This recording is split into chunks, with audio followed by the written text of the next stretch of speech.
Boom. What's up, everybody? This is Karak with ACG, and I'm here with Abzy and special guest Fighting Cowboy, back again after an extended hiatus because I thought we had him on in the last year, but I think Abzy was saying that it might have actually been before Abzy had become a full... Before my time, man. Yeah, before he had ruined the podcast with his presence. So, I'm just joking. Dear God, dude, what the fuck, man? It's so mean. Come on. But we do have sort of the tank top group going on. Tank Top Boys. We did it, dude. We did it. Tank Top Boys sounds like a really bad, like, I don't know, Netflix show that's coming out. The Tank Top Boy. Sounds dirt. But Fighting Cowboy, where can people find you? What are you doing right now? What's your current release schedule going? Got a little Hellblade 2 series going. Going to do a mini series on Hades 2, and then obviously we got Shadow of the Erdtree coming up, so that's the big thing to look forward to. Everything these days is on YouTube. I dual stream to Twitch too, but that's kind of like the stepchild that doesn't get attention. Yeah. So yeah, basically just everything's on YouTube. Lots of Soul stuff coming up. Should be good times. Yeah, we're gonna start dual streaming on Twitch as well. We used to do Soul there, but you know how they used to have the rule, like you can't stream. I remember glory days when YouTube would tell you were on Twitch. YouTube would tell users back when YouTube liked their people, back when YouTube wanted like normal consumers, and then we went to Twitch because YouTube was giving us shit, and then we came back here. I do like that they allow people to multi-stream. I think that's awesome. It's only it should only be that way. Have you ever tried to multi-stream on other ones, or are you more waiting for if there's another streaming company to become a thing before you like? Yeah, I mean, there's Kick, but I don't know if that platform is going to have long-term support. Agreed. And then the alternative would be like adding TikTok in, but I've heard very mixed things from people that do the TikTok streaming. A lot of them say that it's just like an endless slew of emojis coming your way, and there's not really much actual interaction going on there. So I'm like, really? Is the juice worth the squeeze? Do I want to invest here or not? Most you'll get is like a W or an L probably on that platform. Yeah, I think. Oh, go ahead. Go for I was gonna say, well, there's all the legal bullshit surrounding TikTok right now too. So like, I've had a TikTok person reach out like, hey, do you want to get branded creator over here? We'll help you set up. And I'm like, do I want to put effort into something that might be dead in the next year? Like, plus I do long form content anyway. So that is exactly where we are. As I was we have a couple like ad people on our channel just because I talk about it occasionally, and they've become game fans, and they've been helping me with the ideas of going to TikTok. And I have a channel, I've uploaded a couple things, but the idea of going solid somewhere and then having them be banned or something is like, oh God, one more thing, you have to. Dude, I'm having enough trouble just creating a second channel on my own YouTube for the podcast. It's been a nightmare. They're like, do you just hit a button, you hit add second channel? And I've added it. This is probably the 33rd time, and YouTube tech support cannot figure out what's going on. I swear to God, it's because I'm angry in the game. I feel like I get every shaft for that. But let's read some super chats because we got one here. Brandon Martin, $5 super chat. Hey guys, Fighting Cowboy, your Bloodborne video got me to beat my first Souls game. Got me hooked since then. Thanks for the Souls videos. Very welcome. So, do you feel that that's what got you? Because you exploded pretty quickly in views once you started. I don't know if you were already doing it when I first talked to you or what, but it seems like you were doing well, and then it was like boom. Do you feel like there was a particular video set that you were like, this is what's hitting with people? Probably the Dark Souls 3 walkthrough. I think part of it is just like YouTube economy. For a long time, everything was gameplay walkthrough part 1, gameplay walkthrough. And it bothered me that none of it was an actual walkthrough. And like, even when I first started, I did the same thing because that's what all the big dogs were doing. Mm-hmm. And then at one point I was like, what if like I just made an actual walkthrough? Like, what if I actually just, hey, this is me playing the game blind. This, I have figured out where you should go, how to beat the boss, where to find the items. Right. And then that just kind of took off because no one was really doing it. So now it's just I'm the walkthrough guy. Yeah, especially for something. Oh, go ahead, Abzy. Oh, I was just gonna say, especially for something like Dark Souls, where there's a lot of stuff that's hidden. You have to find. It's like the perfect game for that, right? Yeah. We can't talk about some of this, so don't break any past NDAs or whatever. I know that. Okay, how do I phrase this?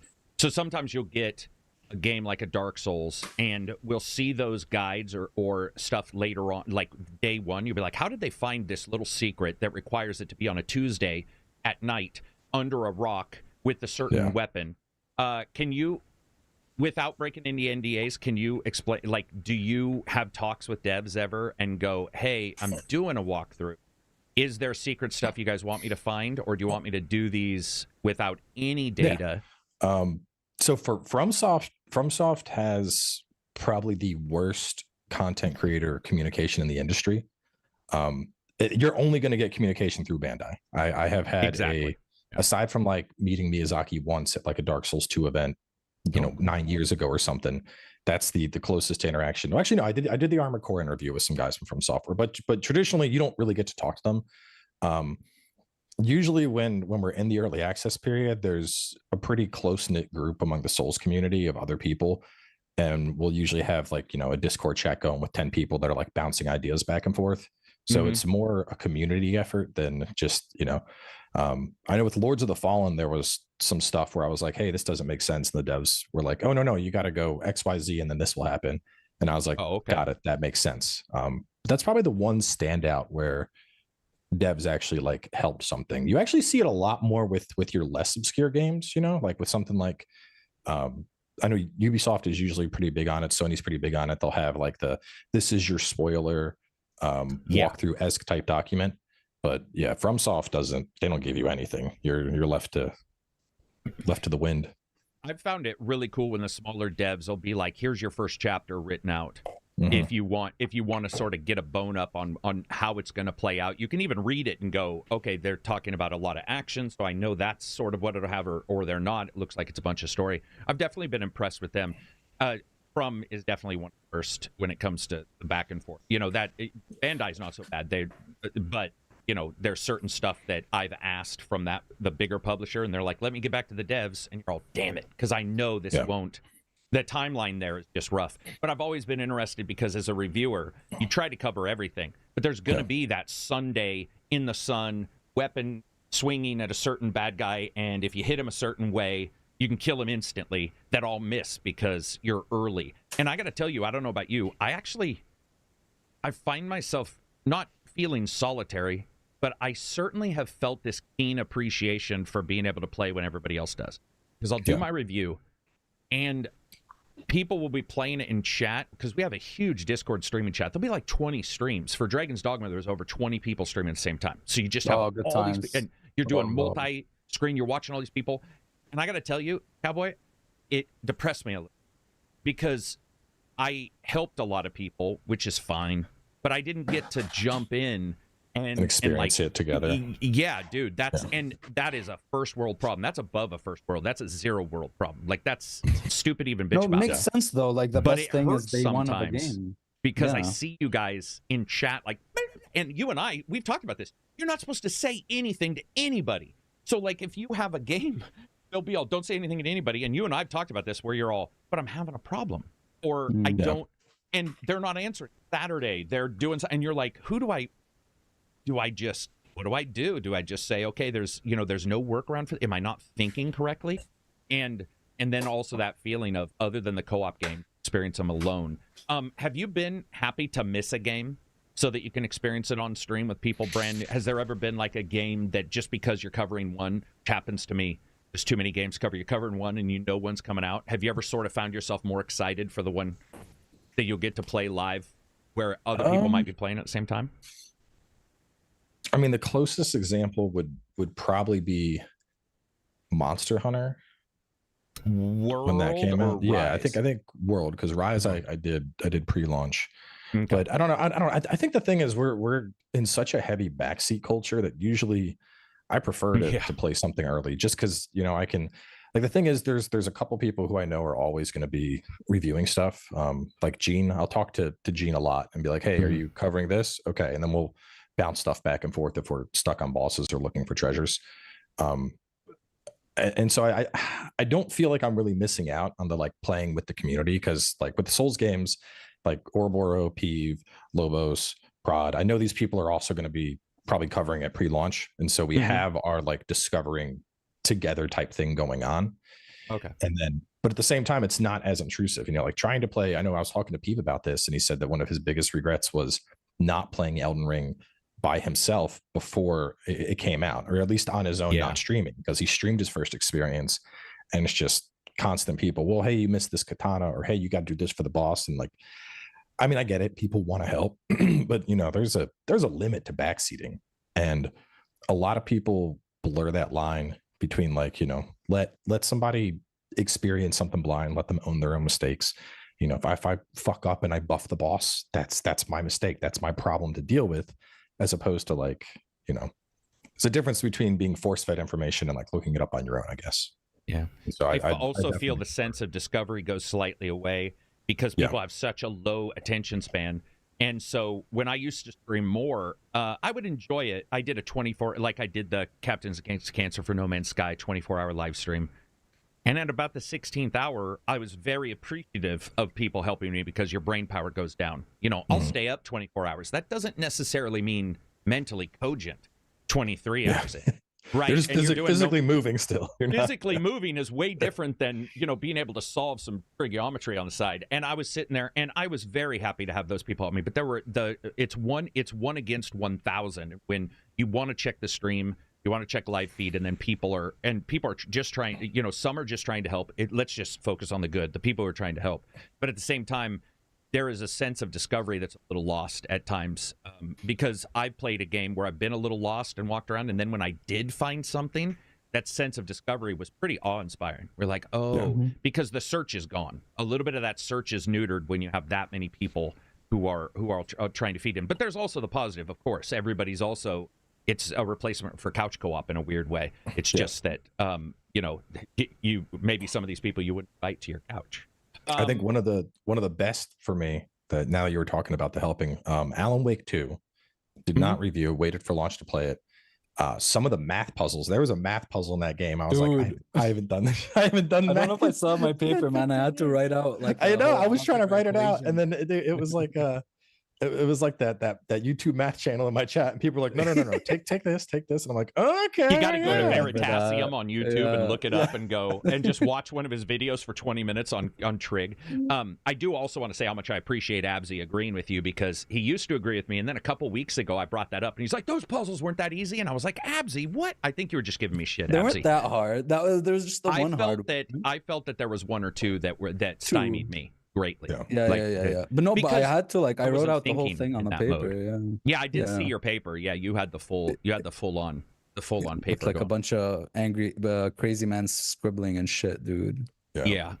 When it comes to we'll jump to Erdtree, because I do want to talk a little bit about hopes and stuff. So first of all, we talked about this. I think the price is right for size, all that stuff. We've got some information on what's going on when you're playing. Like when you're playing an Elden Ring that's open world, which is completely different, I think, than the others, which is why I liked it more, I think, than most of them. Do you find yourself looking for secrets, or do you find yourself just, even when you're doing a stream, are you more of a, I'll see it if I see it? Or no, dude, I'm combing that map. I'm going. So you're sort of mind sweeping it, like we talked about earlier. I'm going everything. Are you organized with it, dude? Something. Like, are you organized with the combing? I'm so ununorganized. Like, I go like this and then that because it's like, oh, piece of candy. Oh, piece of candy. So my Let's Play, I'll absolutely do the piece of candy thing. But then when like the walkthrough prep starts, I'm crawling. Yeah, because I talked to you one time about Neo, I think, a walkthrough. Yeah. Or we were talking about something, and I consider myself, Neo is probably one of the games I know the most about, and I feel fairly solid in my strats. And we were talking about something, and you were asking me a question, and I was looking at the character sheet going, what the fuck is this dude even talking about? Like, what's he talking? Like, what is this even? Like, I know strength, number, and you're right. And then we were talking, I think, about the letter grades in the game. Like, what's this? Probably like letter grade scaling or something. Yeah, but there was something else that you went even farther, and I was like, the fuck is he even babbling about? You know, I did pick it up after a time, but you can definitely tell that that's your thing. With Erdtree, like, what are your hopes?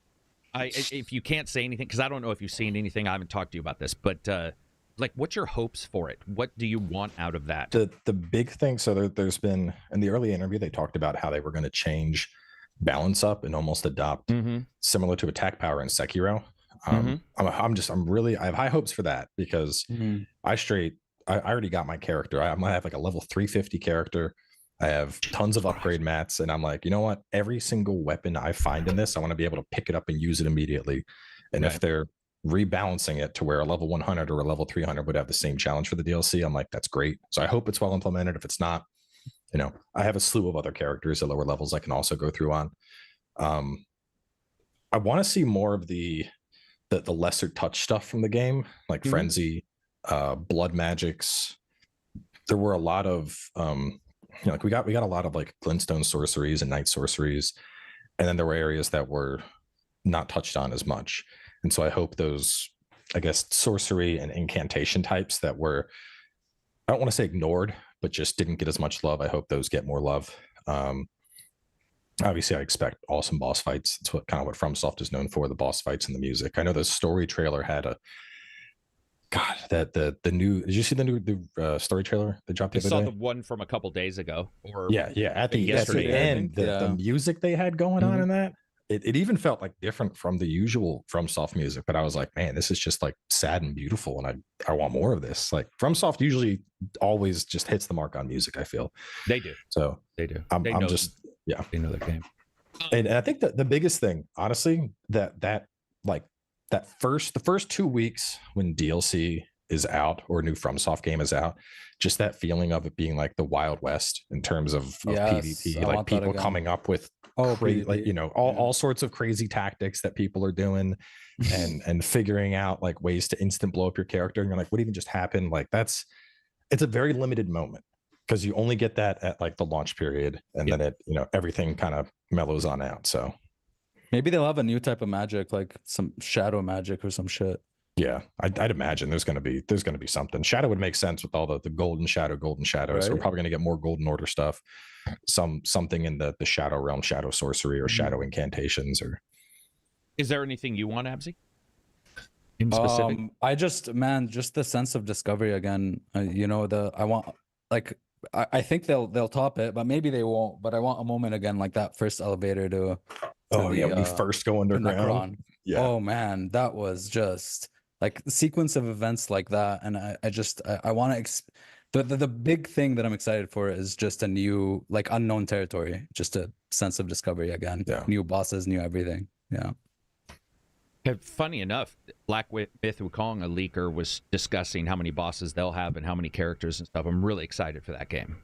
Excited just because, you know, like, obviously I do know one or two people who are working on it. Looks pretty phenomenal. We'll have to see.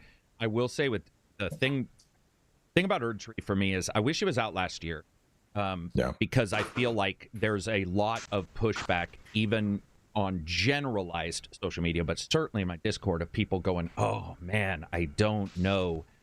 They love it. They love it, but it's a lot to bite off if you're going to go back in.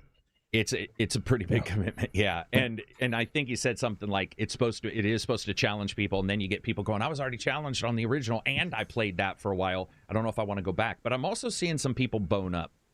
Yesterday in chat, we had a couple of people streaming it, and they were like, yeah, I'm getting ready to like relearn the timing and stuff. It does come at a time when there's not a lot of big games too. I think we have a weird release schedule this year. So, I mean, it's odd. I look for games that I'm going to cover in the next month, and sometimes there's one. And then 1 month there'll be 4, and then there'll be 0. There's 1 month coming up where I'm looking at it going, because if I do my games for the next month list, I'm like, dude, there's not a ton here that's big. So I think in that way, it's coming out at a great time where people can not worry about other titles pulling them off. But yeah, I mean, July, the only other thing I'm looking, like Dawn Trail for the Final Fantasy 14 gang. I know they're going to get into that. Yeah, you know that's going to be pretty big for them. There's not a lot of like big releases I see in July. I mean, Darkest Dungeon 2, the indie crowd will probably enjoy that one.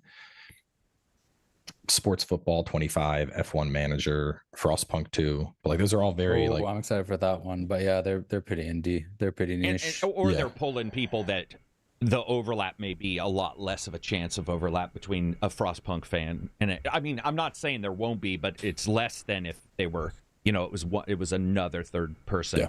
My goal is Erdtree keeps me busy until Black Myth, and then Black Myth keeps me busy until I mean, I think all the fall games we're going to see announced at Game Awards. We're going to get all of our September, October dates. I hope they do a demo though, because I think like with Stellar Blade, like initially I wasn't all that excited for it, and then playing the demo, I was like, oh, this clicks. Like this feels good. I like this. And especially like a relatively unknown studio, I'm hoping that Black Myth does the same thing. Because I think going hands-on with that would generate a lot of goodwill. It would generate goodwill. And dude, I remember when the first trailer came out, I was like, you know, I'm excited. And I even had, I think it was Mike at the time from USgamer.net was on. And he was like, it's not real. And I'm all, no, it's for sure real. I know somebody working. Like, it's for sure real. And he was like, oh, no. And there were people saying, no, it can't be real. And I was looking at it going, dude, there's clipping everywhere. Like, it's for sure real. Like, what are we talking about? And to see it finally get here is awesome. But I'm still seeing people, whenever they see that game in particular, for some reason pulling back on it. And it might be the Stellar Blade thing, where it's the first game from somebody in that, you know, I'm in the that same style. way. I mean, I was the complete opposite because I was expecting like a character action game like Bayonetta or DMC5, Right. and then Or Stellar was Blade. let down because it was like more of a Souls-like, right? Yeah, so I definitely get that sentiment for sure. It is interesting, though. I just want to point out, I did not like the demo for Stellar Blade, and I like the game a lot. Oh, Man, okay. I never tried the game. I don't know what was going on in that demo, but I don't know what it was I didn't like. I also think their skills are a little screwed up in Stellar Blade, like buying a skill to make it easier to pull off a parry or that is already sort of odd in its timing was a little weird to me. I almost wish it was like a reverse where you could say, I want less time to pull off, but I'll do more damage. Something, the skills seemed a little inverted from what I wanted, but I still love the game. It's weird because, dude, that demo, I still think demos should always happen, but that demo came out and I was like, graphically, that's pretty sweet. The character, you know, the sexuality thing disappeared in seconds. Like in seconds. In seconds, I was like, this is just a game, third-person action game. But then it didn't stop me from buying it. It just, one thing I did like about, and I like always about demos, is they remove the mystery, and at least you have a solid footprint, and at least you can say, okay, now I know or don't know what I'm going to do at this point, or at least I have a feel of what it's going to be. I think that was a good thing for them to definitely. When you were talking about games not being real, that was Power World for me. Until I played it, when we saw Power revealed, I was like, no, this is just some kind of like Ponzi scheme. They're just getting money from people. This can't possibly be for the real NFT thing. drop, right? Yeah, I was there. There was coin drop. Cardino, and then I was like, every holy time shit, this is stupid pure fun. The game, yeah, stupid fun. The game, and we saw some really good successes there with Power World, Unleashed, or did I say Unleashed? Not Unleashed. I'm sorry, or is it Unleashed?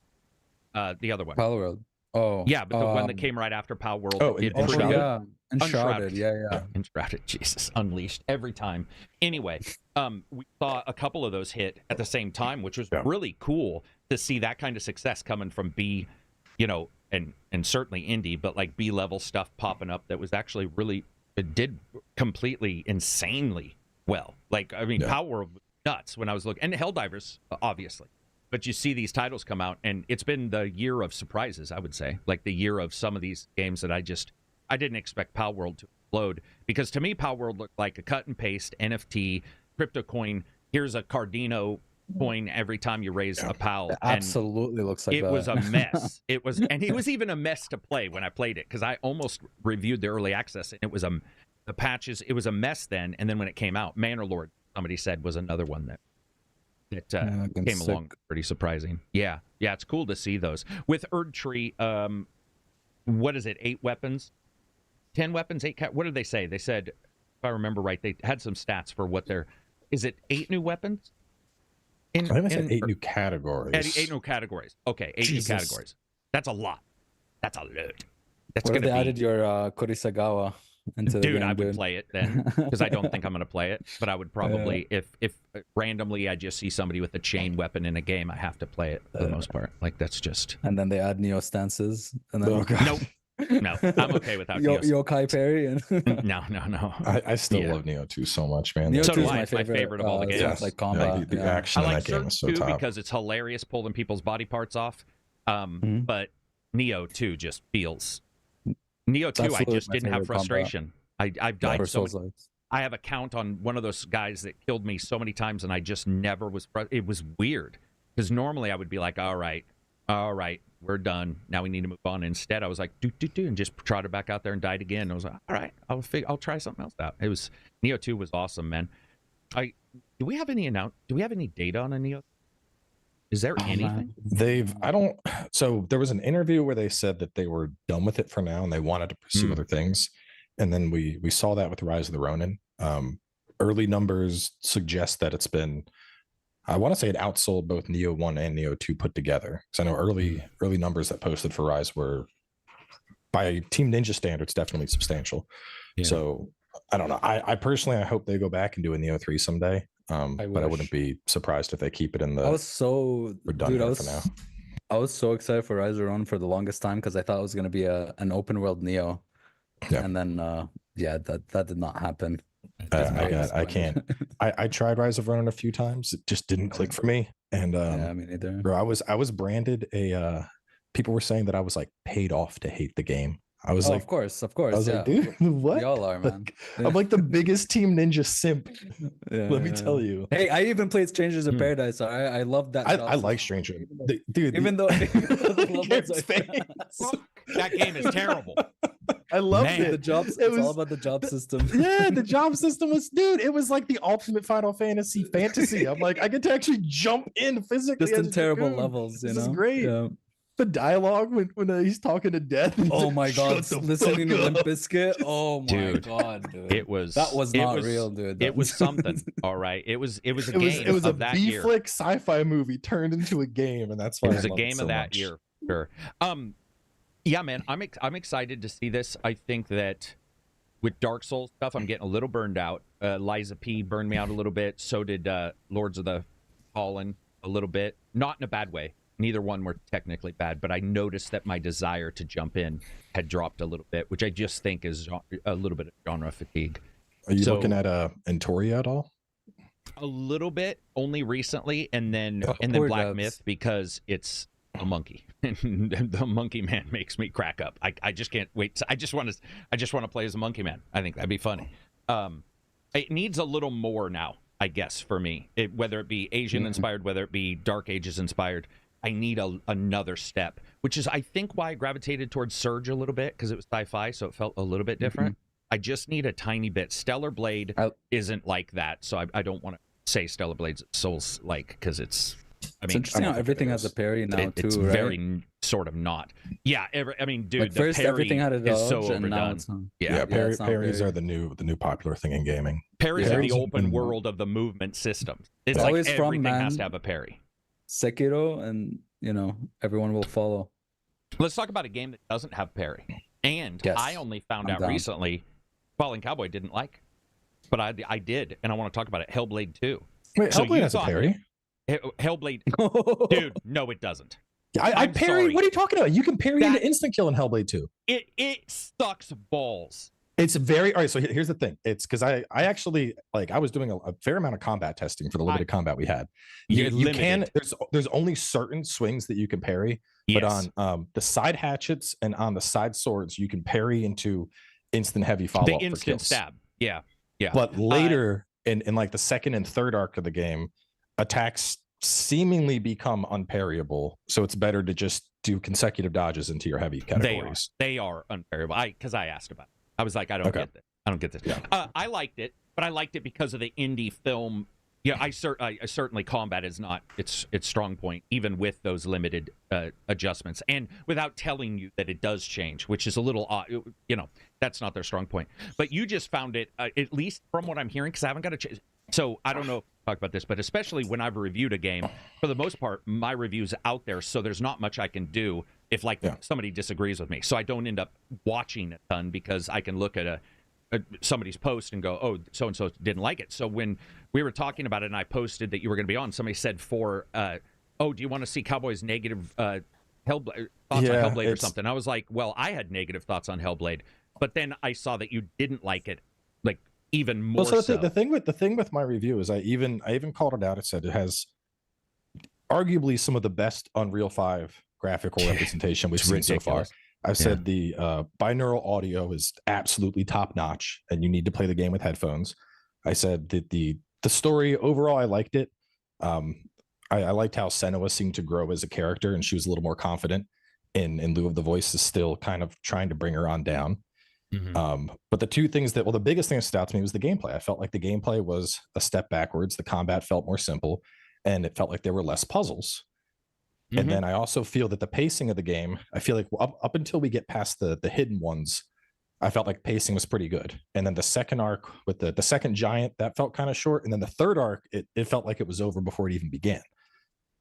And so you felt it wrapped up almost too quickly, or do you just I got and it you know, like there is, like, I think even in the review I said, like, you know, like if we were to put a review into boxes, like graphics, narratives, sound, performance, gameplay, or something, like it has 10s across the board in most categories, but I feel the gameplay was just not there this time. And like gameplay was never going to be the strong suit of this game, but I'm a gameplay centric person, you know? Yeah. So like, you know, take Stellar Blade, the story, it's okay. It's not going to win any awards, but the gameplay in Stellar Blade, the gameplay was fantastic in Stellar Blade. So that easily carried it for me. And that's just, you know, I'm a gameplay centric person. That's me. And it makes sense. And the thing is people, when they go to a review, they don't check the person often, and so they don't always know. I had said in mine, it's a cinematic masterpiece. It's just not a masterpiece game at all. Yeah. It's not even trying, and it also at times fails even in those spots. I think Game Pass is actually phenomenal for this because it does fit in the Game Pass sort of the idea of an experience for 6 to 8 hours, depending on what you do. I also felt that the puzzles, weirdly enough, I liked that there were. So I had some problems in lineups in the first puzzle. There were 1 or 2 that they've even patched because there were some issues lining certain things up. That wasn't a problem here, but maybe because it wasn't a problem, it was able to smooth through them quicker than they should have been. There was it did feel like steps, maybe. Like if you started to get close, it felt like the camera would just be like, locked on. You're there. Yeah. There we go. Yeah, I noticed that. The puzzles would like vacuum you in. It'd be over here, and you're like, oh no. Yeah. It's one of those games where I would say 5 years ago, if the graphics were commensurate 5 years ago, people would be like, oh my God, it's a tour de force of like cinema. But we have definitely got more towards games are doing a great job offering things in every category. Yeah. They really are doing a good job in that. Remember, so when open world became a thing, they were janky because open world had become a thing. And it took years, over a decade, for people to really start nailing it other than Rockstar. There were, Saints Row, I think, nailed it, but they had humor. They still had a lot of issues.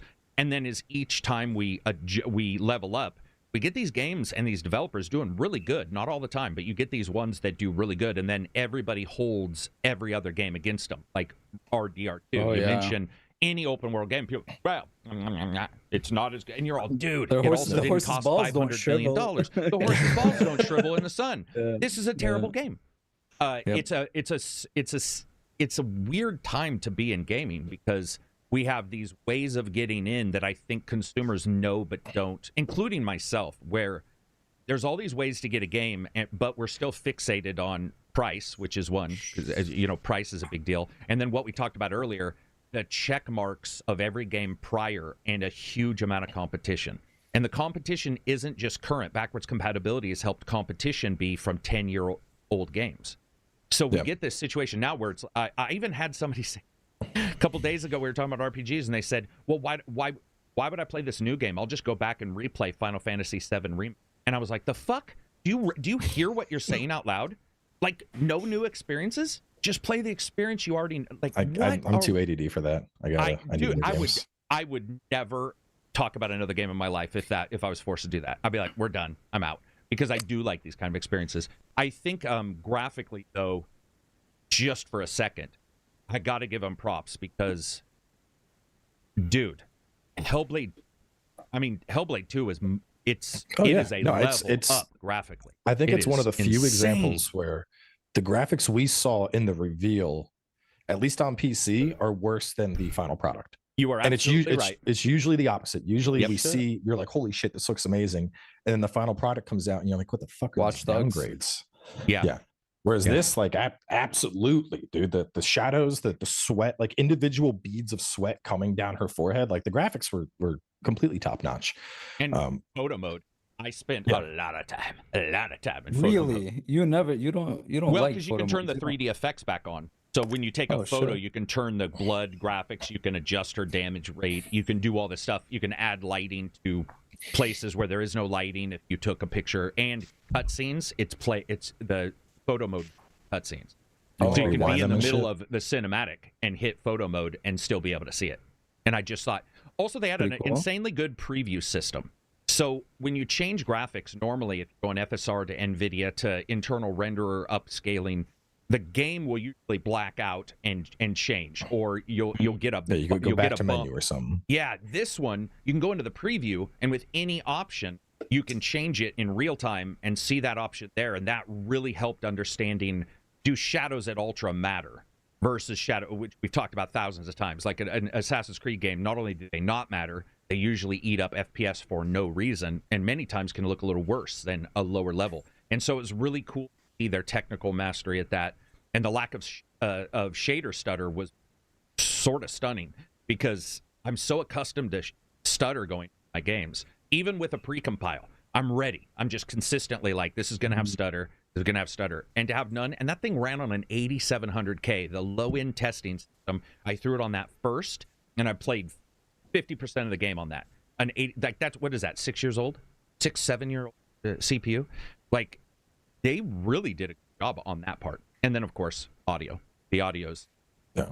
Dude, it's just like two golems in you a fucking audiobook and yelling at, or like two David Goggins without their Paxil. Just constantly like, you can do it. No, you can't. You suck. You're awesome. And you're just like, ah! Go ahead. What were you saying? I had to take breaks. Like when I was recording it, I couldn't go more than like an hour, 90 minutes before I was like, I need to get off this fucking game. Like, yeah. It gets into your head, just the voices and whatnot. Dude, that's one of the reasons I stopped playing the first one. Like I never gotten around to beating it and stuff, because it actually, back in the day, like I had anxiety and stuff, and it actually triggered that shit. And I was like, nope, I can't do that, man. It was like, it was too good with its binaural audio and everyone's like arguing in your ears. It was crazy. I would say this one is, like there's a certain part. So if somebody has confidence issues, there's, even at the starting, I call it the mountain of snot, but right at the starting of the game, you get the shit kicked out of you in one of the better, like, ocean beach crash scenes you've ever seen, because normally the character wakes up at dawn and they're alive somehow, even though they're face down in the fucking sand. She just gets the shit kicked out of her, and then she's crawling up this nasty ass mountain, and the voices are just like, you know, she can't do it, she sucks, she blah blah blah. And it's like, as somebody who works out all the time, I can tell you, your brain, no matter how good you are, your brain will be like, dude, you can't do it. Like, you can't do it. But our voices aren't that loud. They're like, you know, you almost think it, you're not hearing it. And to hear these two, what do they call them, Fury? There's a name for them in the studio. They have a name for the two main voices. I can't remember. I don't think they're Furies. But anyway, these two voices talking back and forth, like, you know, you can't do it, you can do it, you can't do it, you can do it. Okay, now you can do it. But she has control over him a little bit more, and I thought that was done really well in mid and late, where they start saying, like, she knows what she's doing now, she's special now. And I was like, oh damn, they're on her team. Like, it was that was well. I definitely complaints. I think we're just in a hard time for releasing those kind of games from AAA studios. I think if it was a B level, you know, if it was an indie studio, that would be looked on in a different light. What came to mind for me is, you know, when I'm doing a review, I try to, if I'm going to make any comparisons, I try to compare based on buckets. And I was thinking about like Alan Wake and Plague Tale, which are both Plague Tale. Plague Tale in particular is a lot more linear, and like I loved Plague Tale Innocence. Plague Tale Requiem was one of like the few games that's made me cry. Plague Tale Requiem was phenomenal. I mean, it was emotional. The gameplay had huge upgrades, I think, over the first, the character freedom with like build and environment and all that. And I was just hoping that we would have seen something like that here, where they evolved it forward.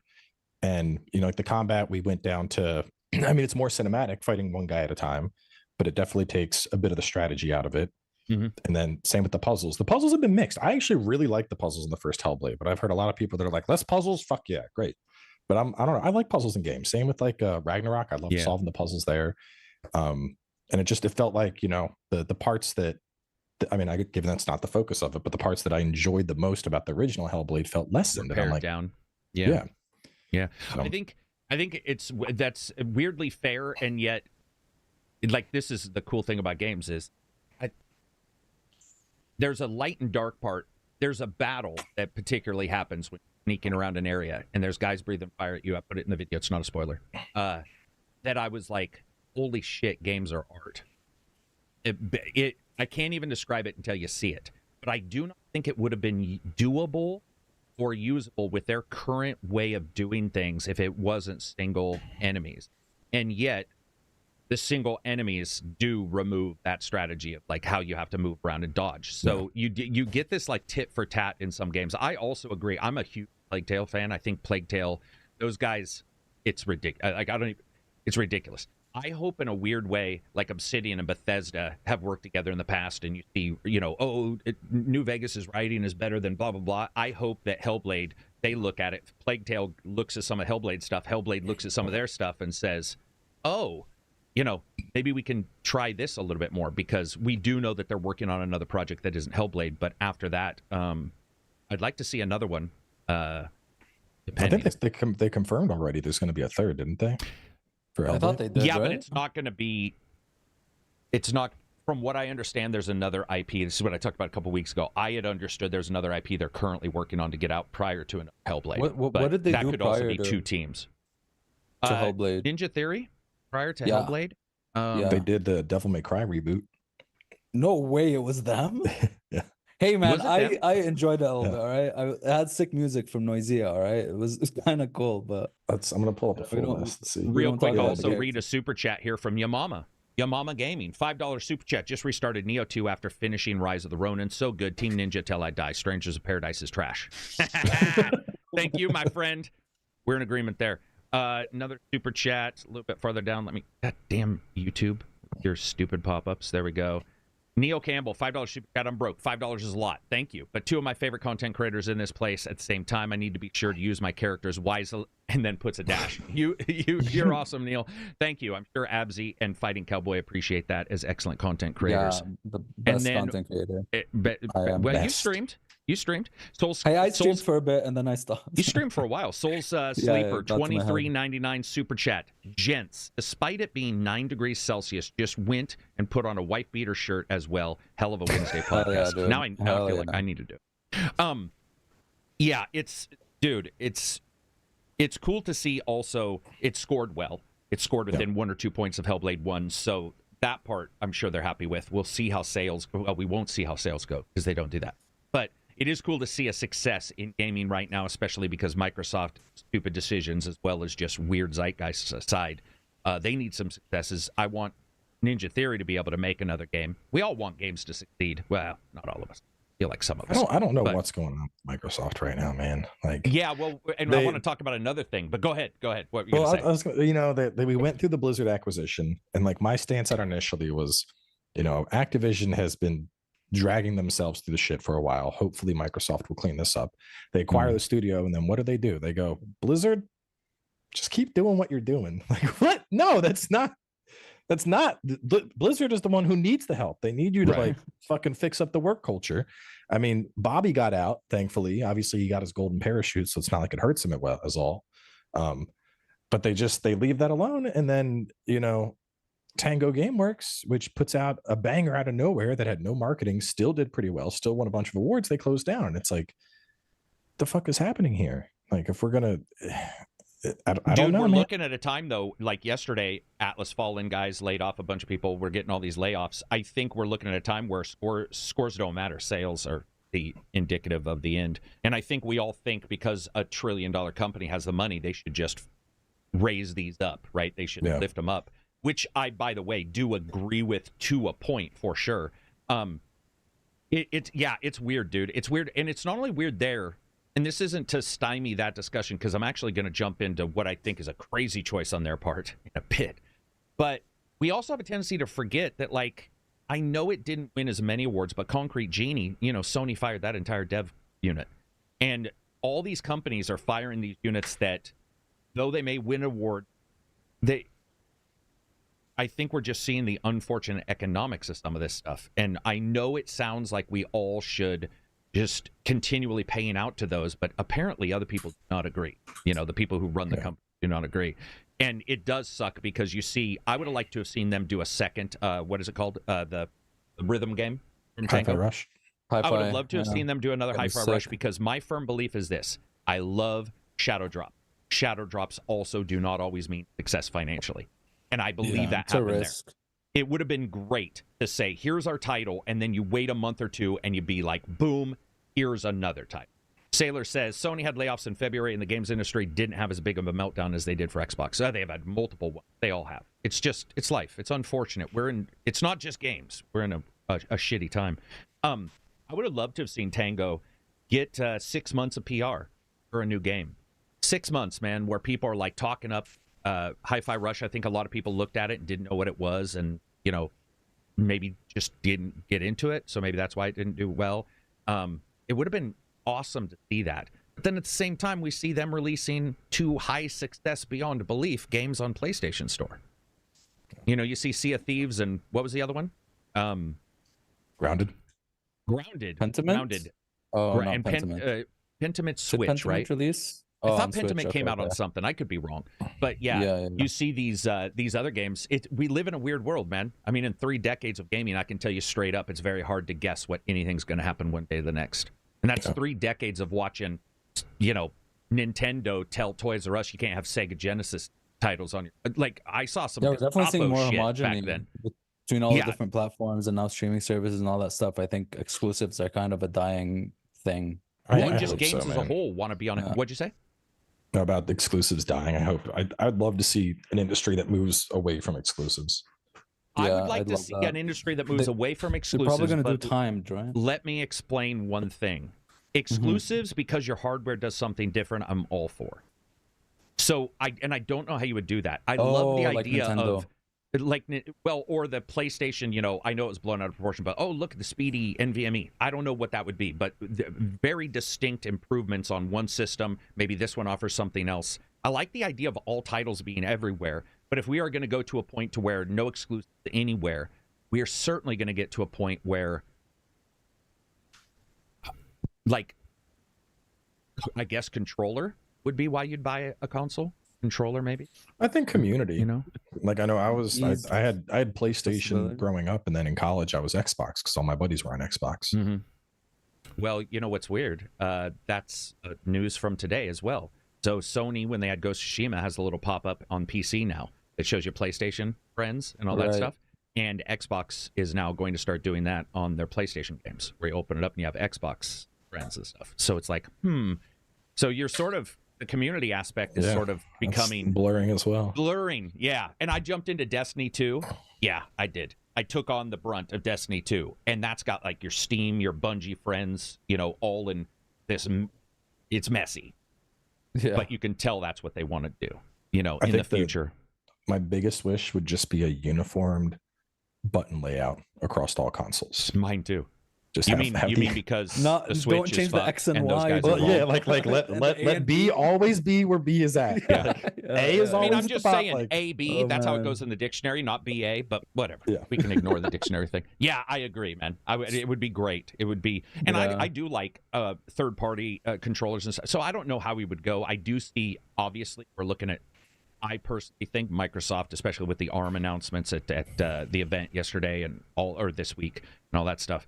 The idea of like having your lower cost than a PC console that's just perfectly compatible, which they've already, we're starting to get with PC. I love seeing Sony games on PC, and I think people should prepare themselves because I don't think that gap is going to be as long, as I think as maybe some people.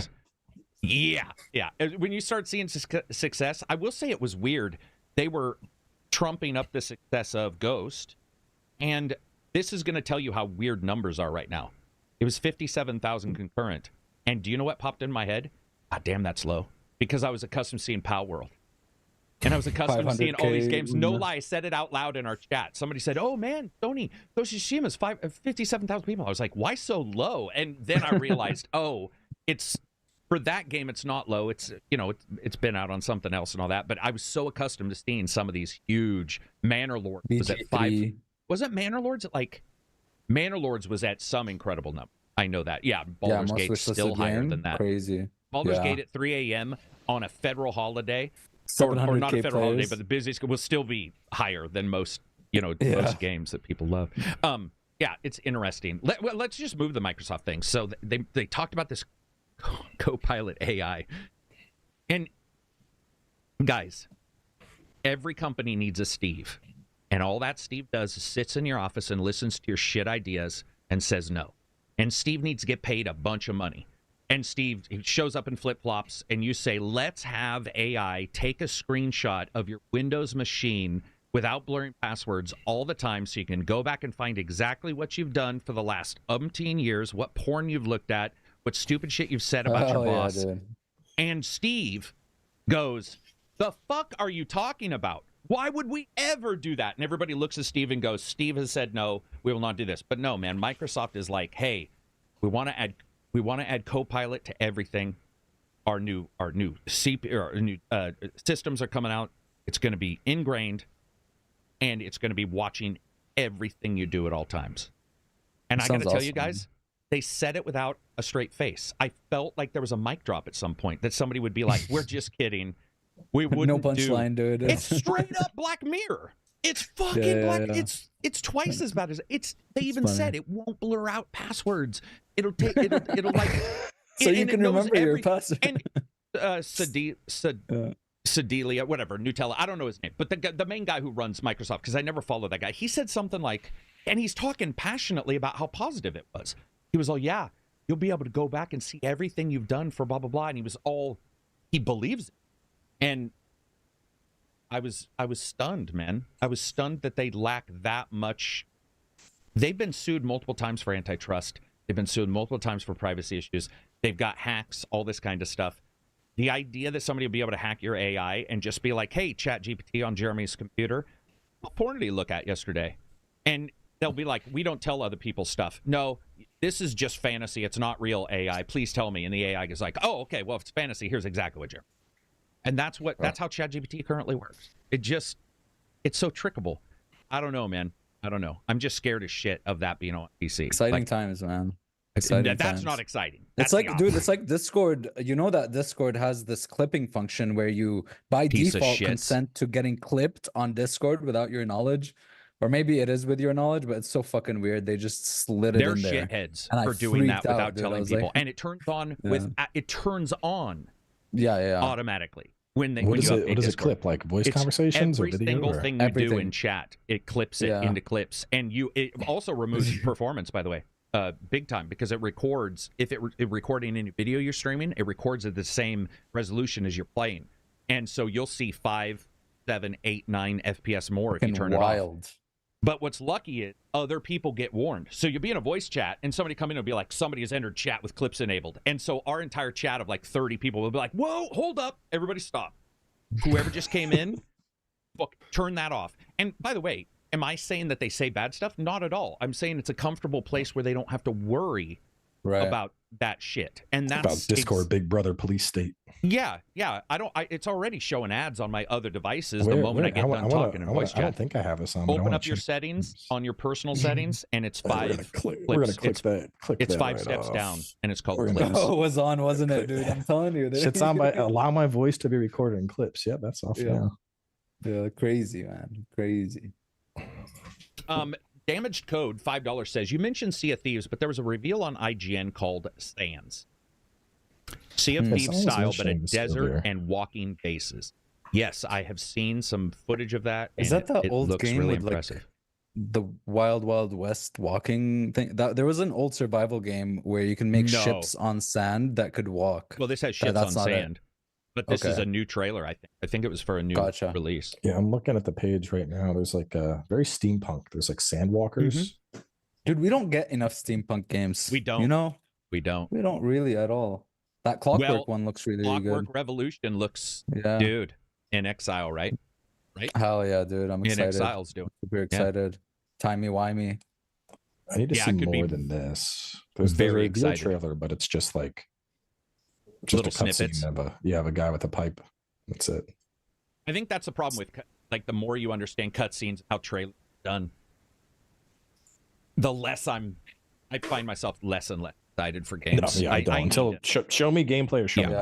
Yes, dude. And we can jump into that with Assassin's Creed. So weirdly enough, Ubisoft decided, hey, I got an idea. Let's release a CGI trailer and then have actual gameplay and more description on completely separate videos.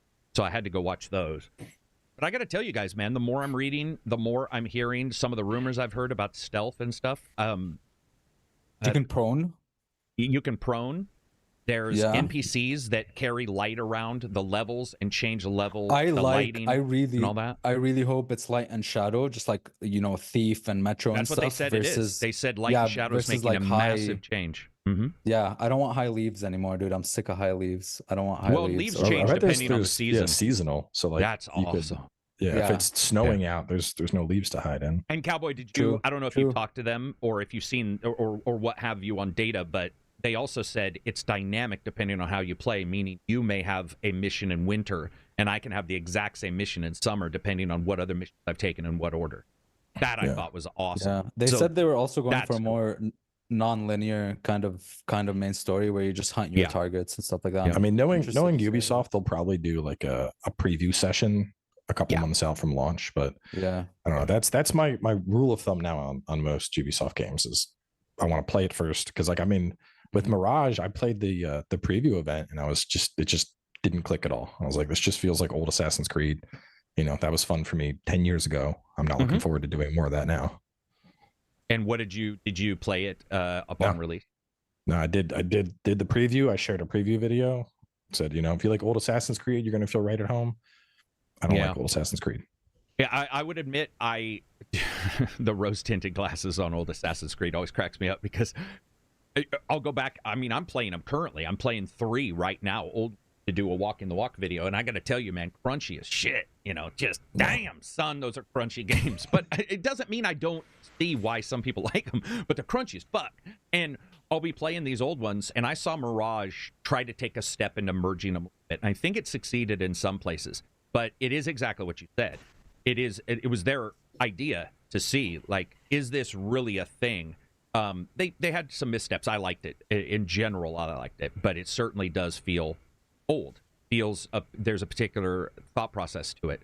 But with the Ubisoft games, I do the same thing because I've also had some really bad previews with them, and then like their game later. My preview. So okay, I say like the game. I should qualify that. I played a preview of Valhalla, and I was not.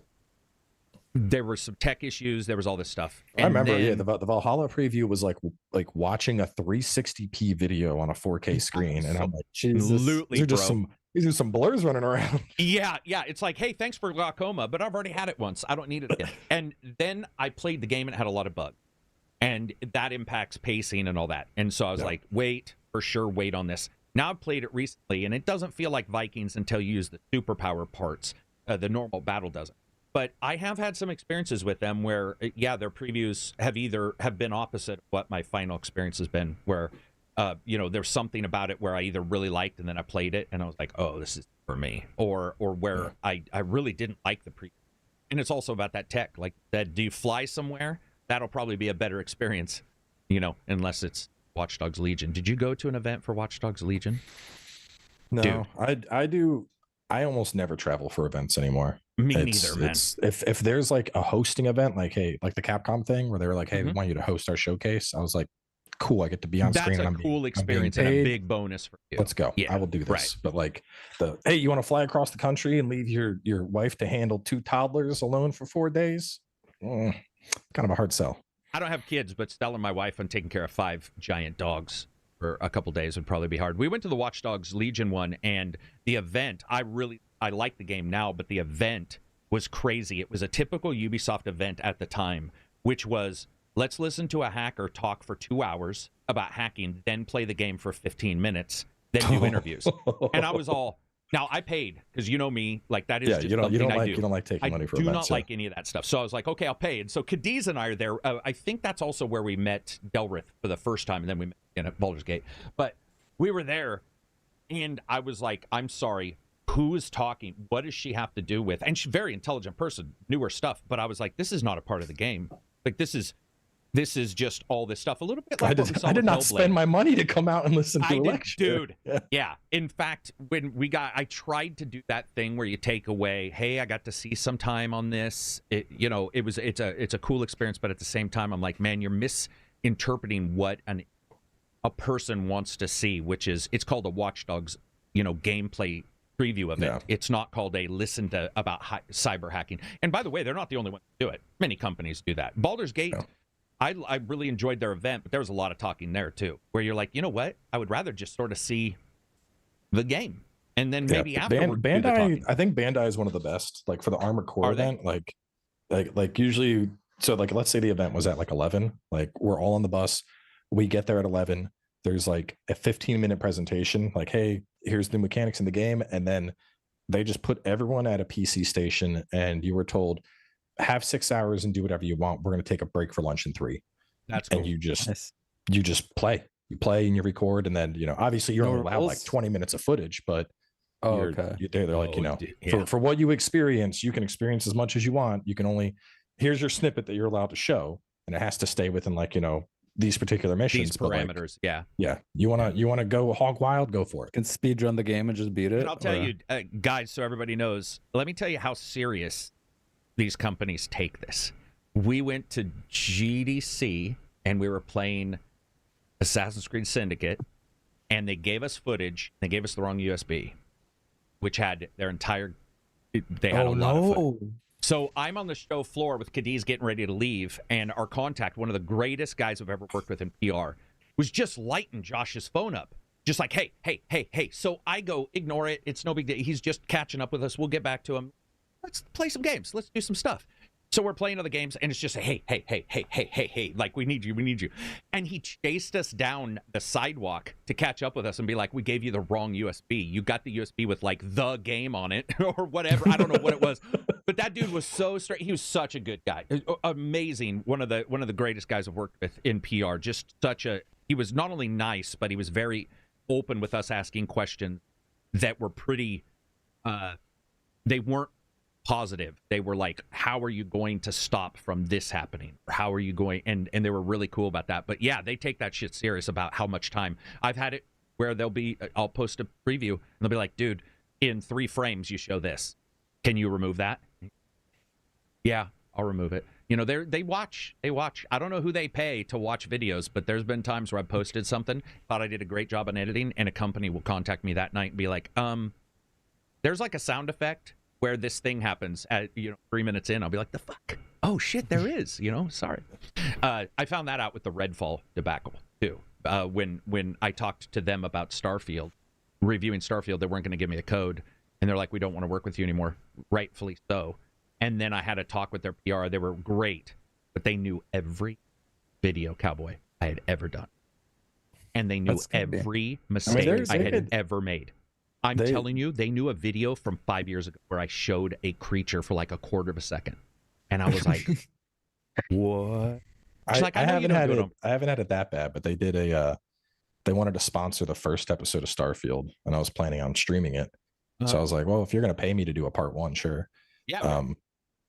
But then when I was reading through the perks, there's that one perk where you get like a condo, but you owe like 1 million space credits per month. Yeah. Mm-hmm. And I'm like, oh, you get your own condo. Ew, who would want that? And they were like, can you edit out that ew? That we don't like that ew. I was like, ew. Okay. Luckily, I had that. That's awesome.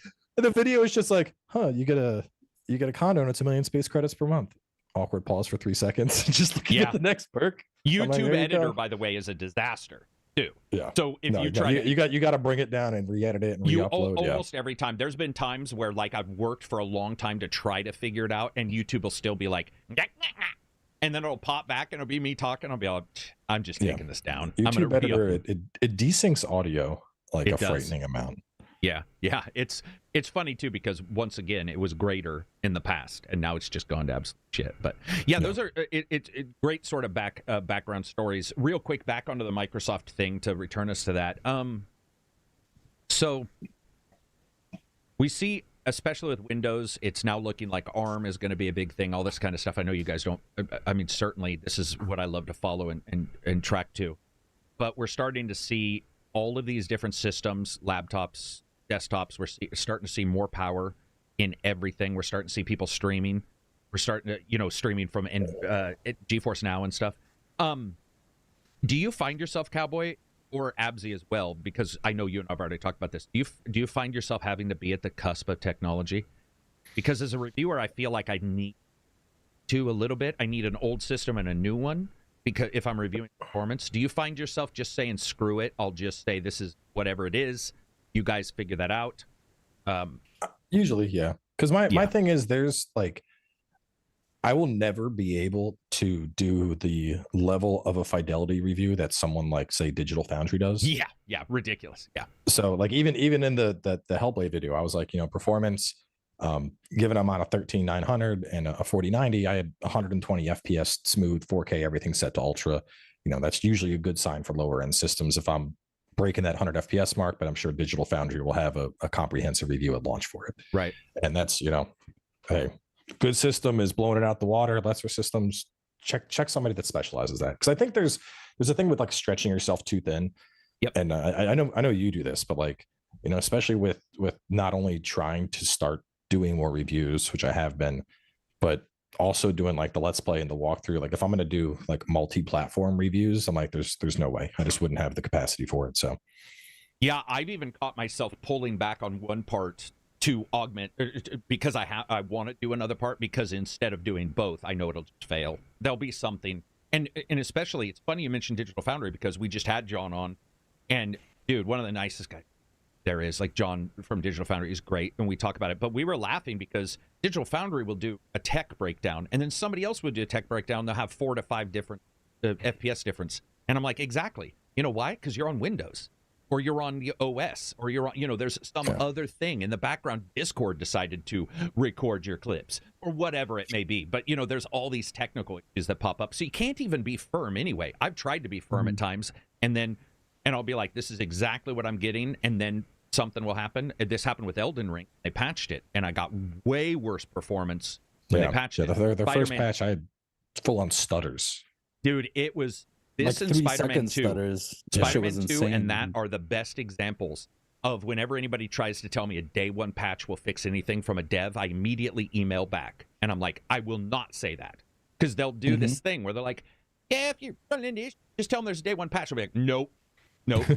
Nope, it's not never, gonna dude. It's never worked, man. I don't think it's ever happened where a day one patch actually fixed issues, right? Like, I think because there's been multiple games like that. It can fix some things, but a patch where if Fighting Cowboy has a stutter issue, I may have an FPS issue. Those are different, and the patch may only fix one. So when by the way, they rarely do this anymore. I should say that, because I think everybody's pushing back. But whenever I see somebody say, "Don't worry, day one patch will fix it," I'll be like, "Well, that's humanly impossible." Because every game still has bugs, right? I can find a game with a bug in any game. You'll be able to find it. So saying it's going to fix everything in this carte blanche, or the demo is an older build. Don't worry, guys. The demo is an older build. You mean the crew? It'll all be fine. Don't worry, guys. Your demo's a beta 2 weeks prior to the game coming out. Yeah, they were full of shit. By the way, the worst for me, Cowboy, which is very unfortunate, because the game itself is phenomenal, but Remnant 2 was like basically unplayable for me at launch, because it was something with the AI cores in like the higher end Intels, like the 13900, the 14900. Like what I have to do now is I have to go into my system's too good. Yeah, no, literally I had to go into turn the off Intel cores, utility, and I need to turn the performance core ratio down. But we weren't aware of that at the time, so I had to play the game in Windows 8 compatibility mode, because those cores don't function there, to get it to even run. And even then, every time I would pick up loot in the game, there was like a 2-second hang. I had constant glitching. I had constant crashing. Multiplayer components were completely non-functional, and I'm like, man, like I don't think I've ever tried so hard to get through a game that was having so many fucking problems. And I was even talking to like one of the devs, and I was like, listen, I was sending them like DX diags and everything else. And then eventually, like, now it runs fantastic with like the DLCs and stuff. They've gotten all the right patches out. It works great now. But that's kind of going on what you said with like, day one will fix it. Like, dude, early access day one, I couldn't play that game until about a month after launch. Ouch. Yeah. And at that point, I was so just disenfranchised with it. I was just like, no, I'm not. That's sad, because it's a really fucking good game. It is. I went back for the DLCs. I had a blast with the 2 DLCs so far. I'm definitely going to jump into the third. But yeah, man, launch experience for that it was just a disaster. The other one for me that was probably only the second time of a console doing this I've ever seen in my life was Spider-Man 2. Spider-Man 2, had a lot of prior to that patch, was great. And I was talking to, I wasn't prior to the patch, because I really usually won't talk to somebody. But once the game came out, I was talking to John and I I was posting on my Twitter. I was like, dude, Spider-Man, there is weird shit going on Spider-Man 2. Like, because you see a million people playing a game, you assume a million people would just experience more issues. You don't always assume the patch will be worse. And then I started playing it, and I was like, what has happened? It is way worse. I had bugs turning into, other fucking script characters from the game, swinging into buildings, and I was like, Jesus, this is a mess. Like, there's a legitimate, real problem with whatever's going on here. And it's rare. It's rare, but it's the thought process that a patch will fix everything is not rare, and that happens even in gamers who follow me, where I always say it all the time. Like, oh yeah, it'll get a day one patch, and I'm like, do you realize a lot of reviewers are testing the day one patch? We're the ones who test it sometimes, so it could mean anything. Yo Mad Dog gifted 10 ACG memberships. Thank you very much. You gifted one to Dev Guy, who's been a Discord member, and Big Mac. I wish you could choose who gets the, because I think they've already been members for a while. Moving on from there in tech, Abzy, what are you running in your PC for the GPU? 4090. And you're running a 4090, and I'm running a 4090. So here's my question. Well, I run on the top tier. I run the 4090. When it comes to GPUs, do you guys feel like? Okay, I don't want to say it this way because somebody's going to clip this in a jackass way. You feel like we have to have the highest end all the time? No, I was sort of getting to that with the other one. I'm just saying, I'm not saying graphics have achieved what they need to achieve. I want to make sure I'm not sounding like that. But I do feel that there's a diminishing return right now that I'm starting to see in these games, where I would like to see those improvements made elsewhere than in, you have ray trace, path tracing, and Cyberpunk 6 months, 2 years later. And I think we're seeing too many devs rely on like DLSS and ray tracing as a bandage for just shit core performance. Yeah. And they just assume DLSS will fix it up. Right. And it's like, well, no, not if your foundation is like a bag of shit that's covered with bows and decorations. Like, it still needs to run smooth. DLSS shit, like, I always use it now because it's usually going to be what boosts me up to like close to the 100 mark. But yeah, no, it's like more than anything, and kind of on the note of cards, like anytime a new card comes out, I usually get it only because I feel like, and I don't know what causes this. I don't know if it's just because we're seeing a larger variety of systems, but I feel like in general, games are not coming out very optimized. Right. And most of the times it's like, well, the 4090 is going to just brute force this shit to work. Yep. And that's a very sad reality when it's like, I need the couple $1,000 card to make sure this game can actually run at 4K with visual frames that are not going to be painful to look at. Were you talking like? Go ahead. Oh, sorry. Go ahead. Sorry. No, that's on me. No, for your question, like, were you saying like strictly in graphics where we'd like to see improvements, or in games in general? Yeah, performance is definitely a thing. But I was talking. Graphics. So I guess what I'm seeing is, I'm not saying games look good enough, but I'm seeing that there's a level now where graphic fidelity can be pushed on the artistry side, like Cuphead, to unbelievable amounts. Which my brain is like, when I still see the original Ori game or Ori whatever, when I see that, I'm like, that is fucking Bob Ross, which it is drawers. If he saw that, he'd be like, wow, we are there. Like, this is fucking beyond belief. Yeah. But I still see, the companies wanting to sell you new cards and ray tracing and all that stuff. And you and I, Abs, have talked about this a ton of times. There are games that I like better without ray tracing because they were authored correctly to not require ray tracing.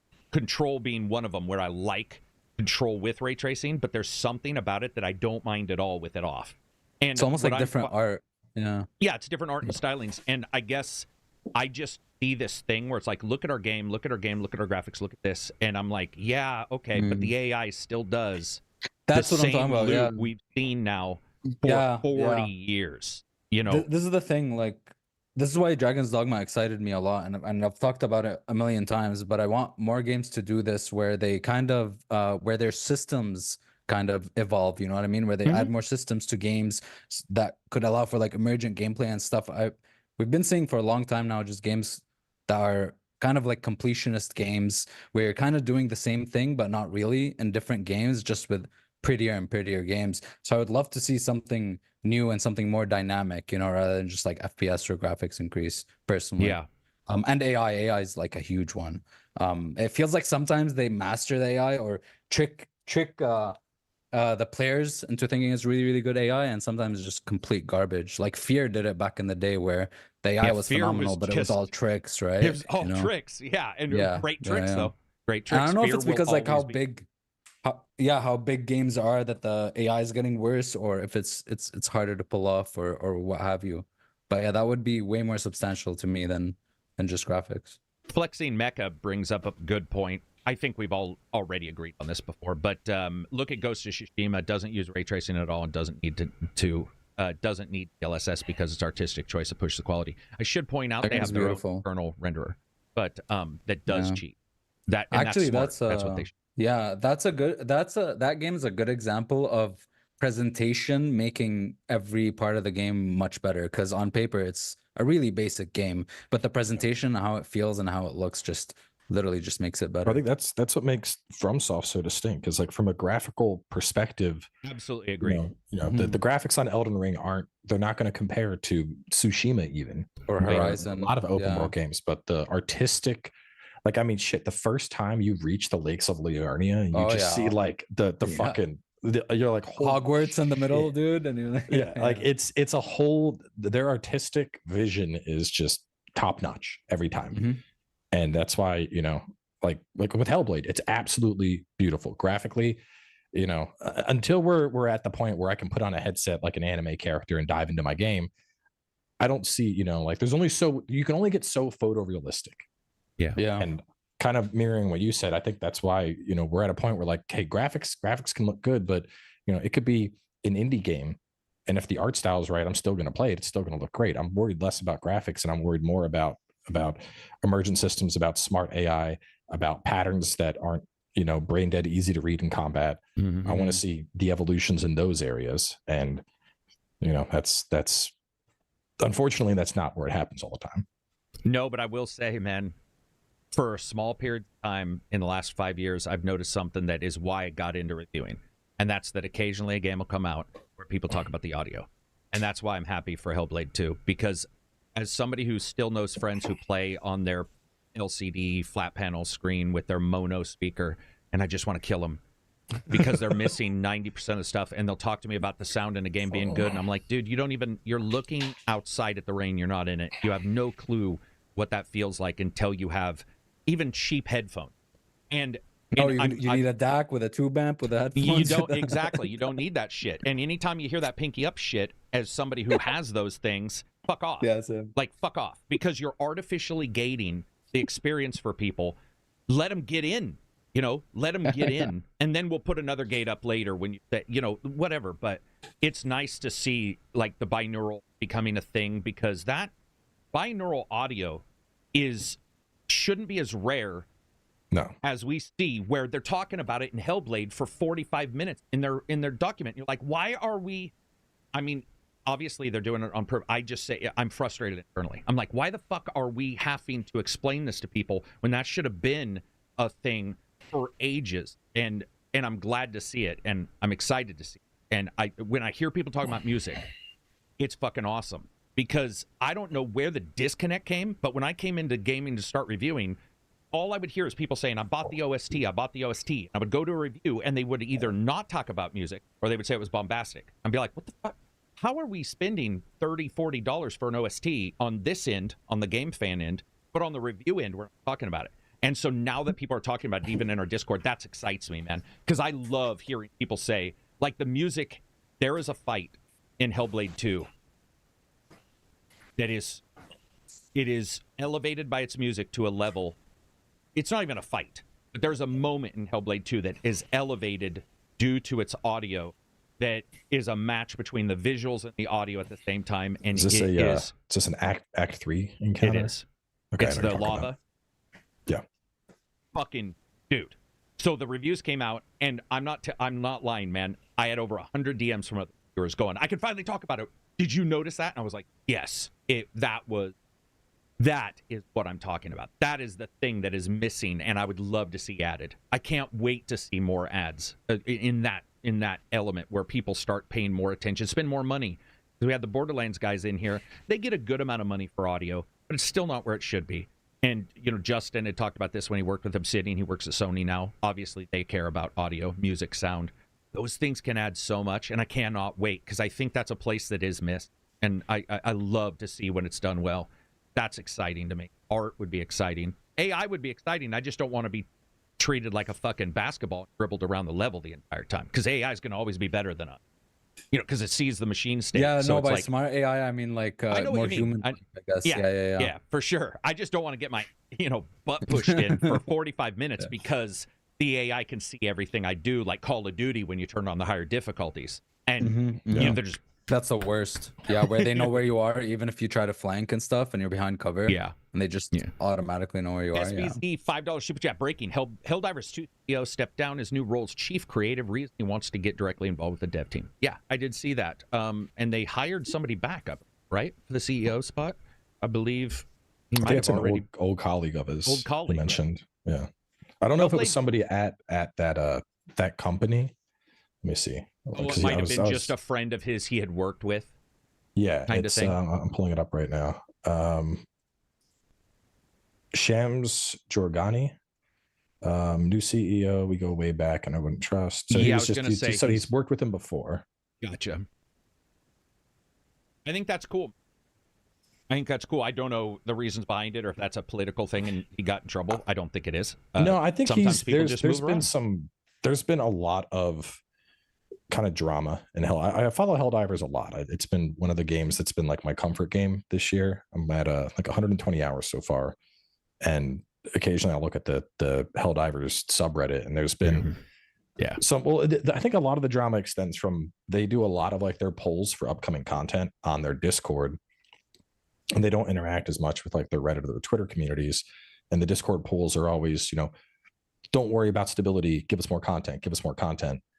And the problem is they've kind of gotten into this rhythm where they just keep pushing out more guns and more guns and more guns. And then stuff is coming out that's like not functional. And we're seeing like there was one gun that the whole shtick of the gun is it would shoot and there'd be shrapnel. And they're like, well, people are accidentally killing themselves. So let's remove the shrapnel. Makes sense. But a byproduct of that is now the gun is like a wet noodle and it doesn't kill stuff. Right. It doesn't kill stuff. And so I think he's and then you add in the guy that was the balance lead for the team was just getting snippy with people in Discord. And I mean, I get it. It's hard. I get snippy with people all the fucking time in chat. But like when you're the one guy in charge of balance and then you have, people asking you questions and a lot of them just being dickheads, you're going to get snippy. But that was causing bad optics. The guy that was the Discord lead for their server, he got fired, right? No, he got promoted to customer. So, he got what? It's the joke. Yeah. Oh, okay. I get it. Damn, son. That's rough. Oh, man. So yeah, I think and Pyle has been kind of like the level head in social optics. Like people be like, what do you think about this? And he's like, I agree. Fun should be the first thing. So I think he's taking a bigger emphasis on that, and he's going to try and bring back the fun. But I mean that and the Sony issues that went down, I know that kind of took the guild will out of the community a bit. So it's, I hope everything works out for him, because it is a dumb fun game. I think it's been one of the most entertaining multiplayer experiences I've had in a long time. And I think Pyle getting to having him lead that stuff, I think that's the right person to be in charge of it.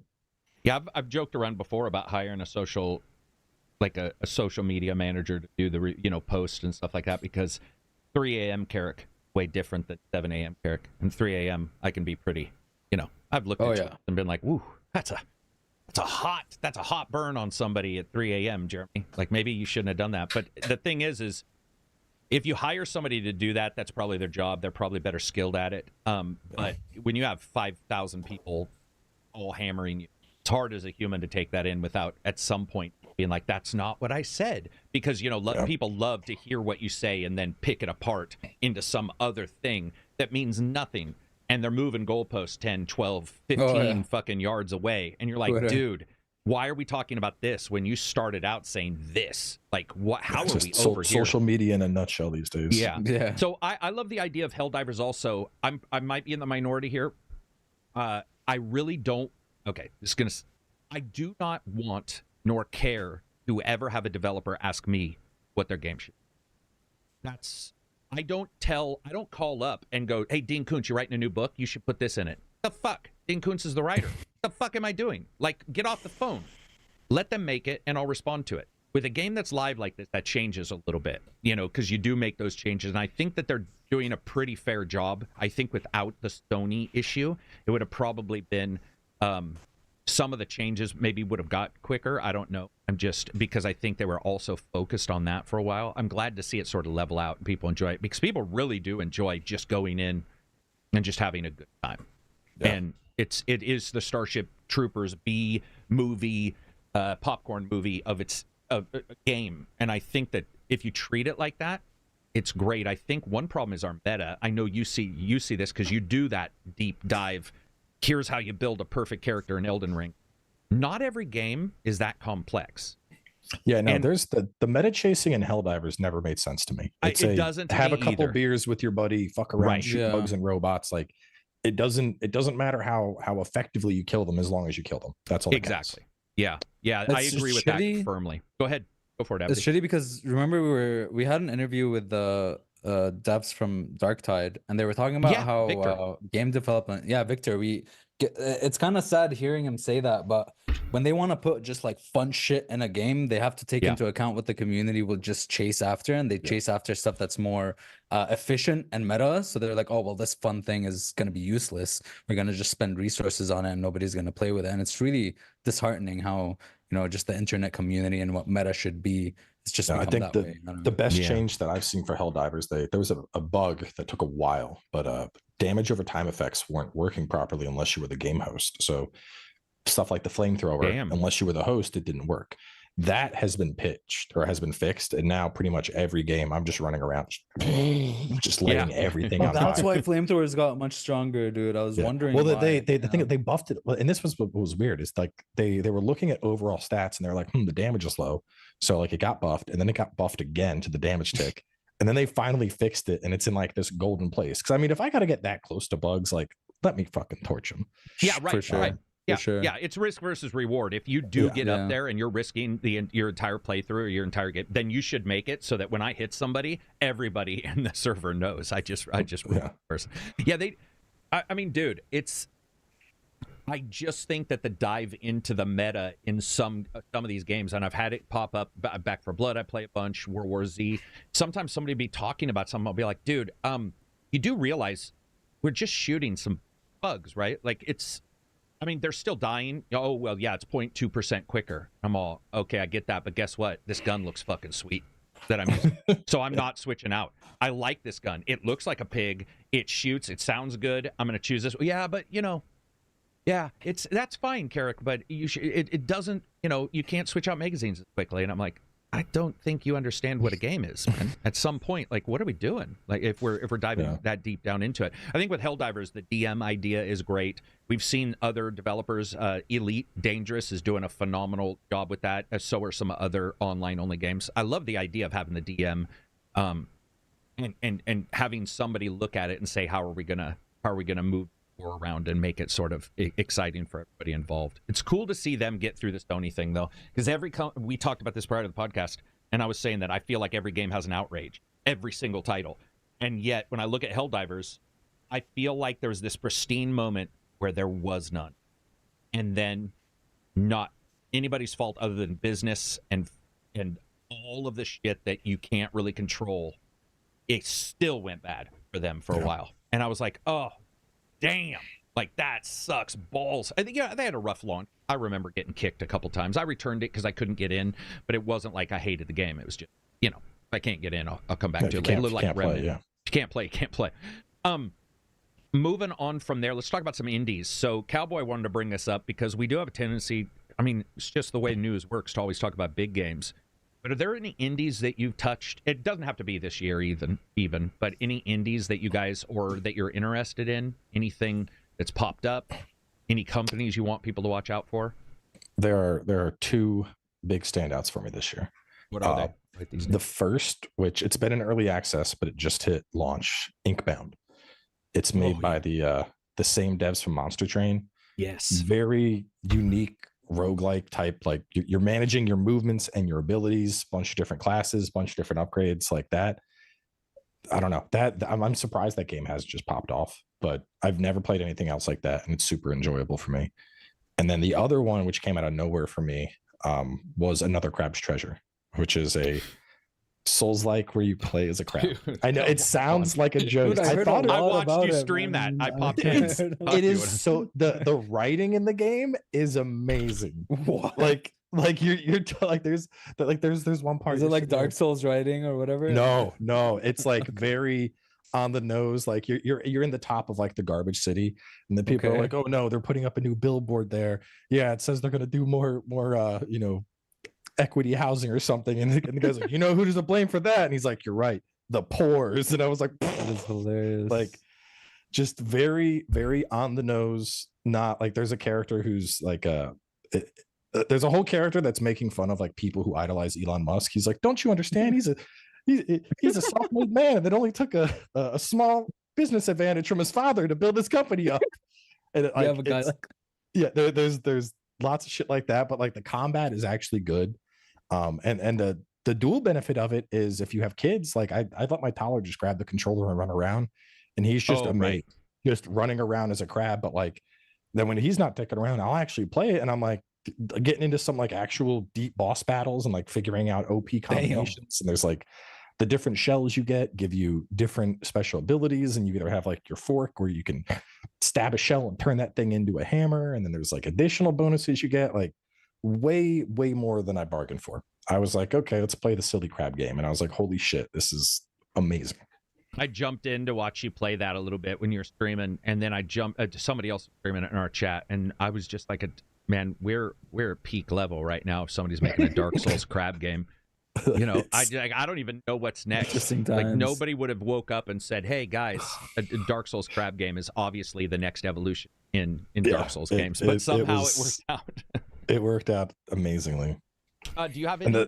Go ahead. Continue. I was going to say that. Have you seen the dev? There was a dev interaction, because like there's a lot of like just real life puns. So like there's a big walkway in the city, and it says like CND instead of like CVS. It's because it's a receipt, because the whole area is trash.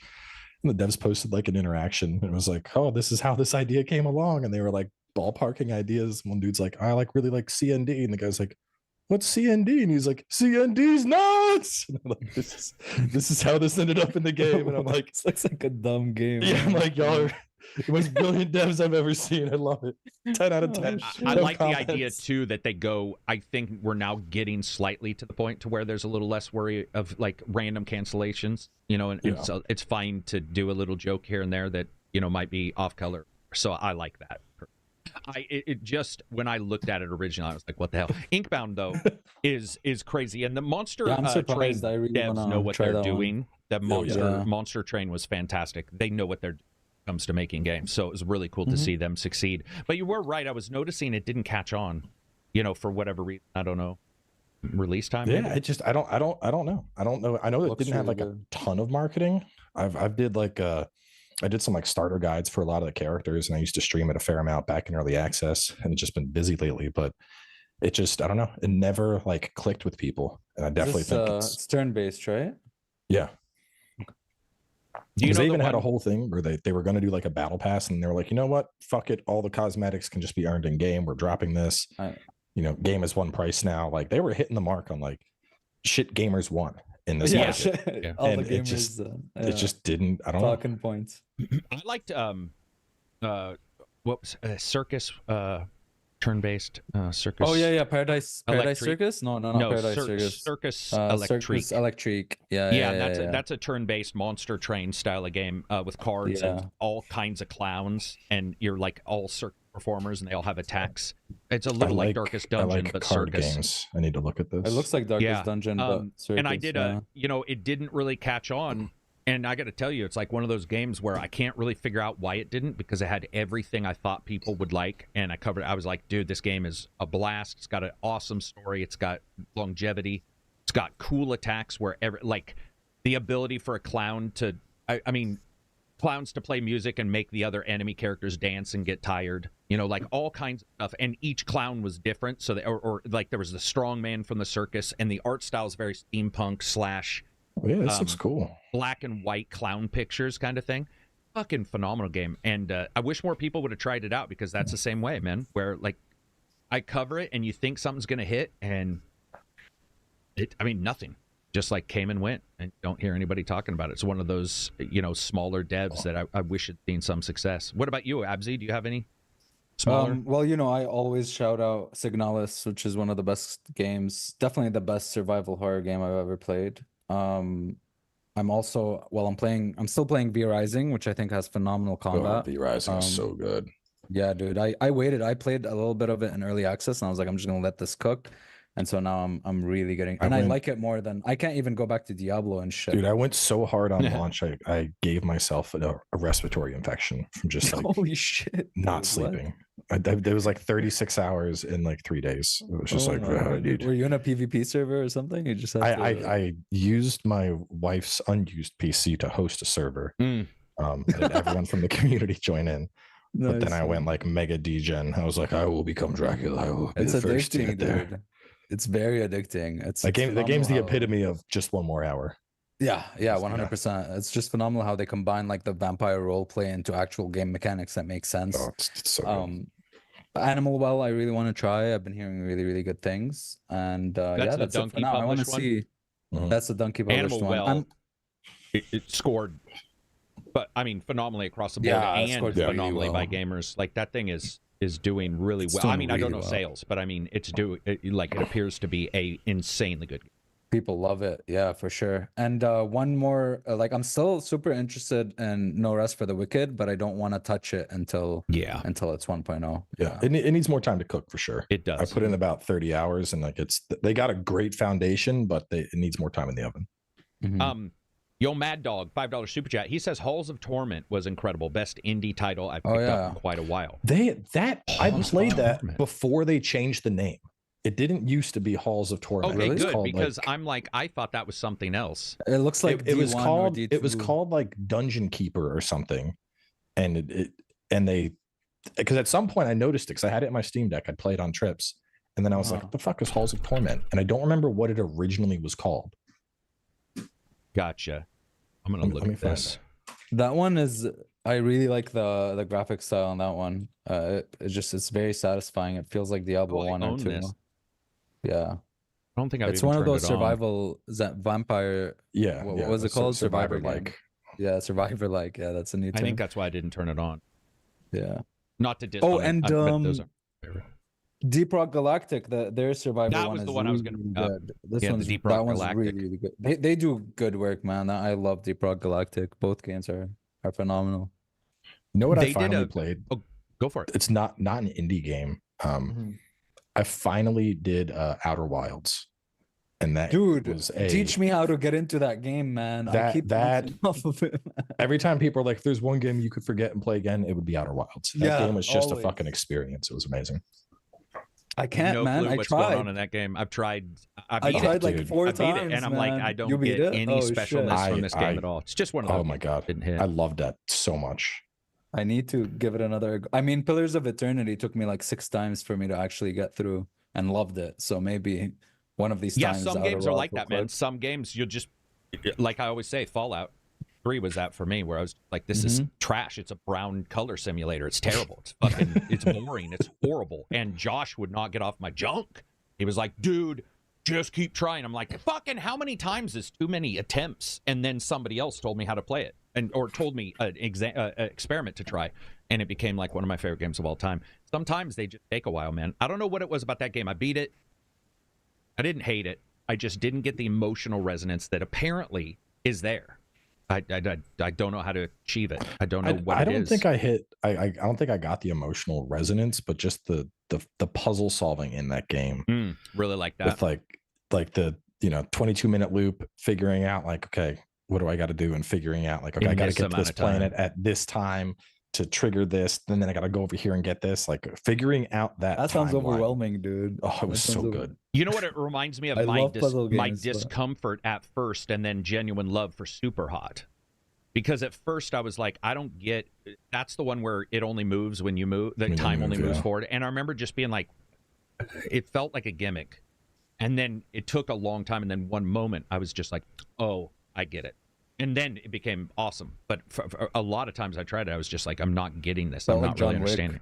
in the VR kind of. It did, but it didn't because it didn't move until you moved. So I was like, John Wick doesn't wait for people to move, but they're only moving when I move. What the fuck? And I think I was overthinking it. Drawn2J, $10 super chat. Do you guys think with Microsoft possibly offering Valve $18 billion that it's worth $6.8 billion in a private company? Do you think it would be accepted by Gabe? Okay, so would Gabe accept $16 billion? I don't think he would. Gabe is very happy grifting indie devs for their 30% on Steam. I don't see any reason why. Yeah, I said it. I don't see any reason why he would get off of that. It's continual money. It's not one payoff. I think he likes running Steam. He likes doing Steam decks and indexes and occasionally releasing a game. There's a level where it's like, it's more money, but like if everything is good already, why change? Yeah, and I mean, he's done some stuff I really don't like behind. I'll just admit he won't sell it before Half-Life 3, right? Like they'll definitely release Half-Life 3. My ass, that'll be a card game, like Reg always jokes about. You're never getting a Half-Life 3. Artifact. Kill it, hold it down like a 1960s like housewife and never talk about it again. It's not going to happen. It's not even Bloodborne. Bloodborne? Oh, that's Sony. I'm just saying Valve. I don't think we're going to get a Half-Life 3 from them. I think it'll be another VR game if we get one, because they'll want to push Index 2, whatever that. Yeah. They'll want to saddle it with their VR, which by the way is smart. I mean, I may dislike it because I want a Half-Life 3, but I think they're smart. They know how to peddle their systems, and like Index sold gargantuan amounts not only because it was really good, but because of Half-Life Alyx. That's a phenomenal game. I have 2 VRs and I just can't. Every time I try to like really get into VR, I don't know, man.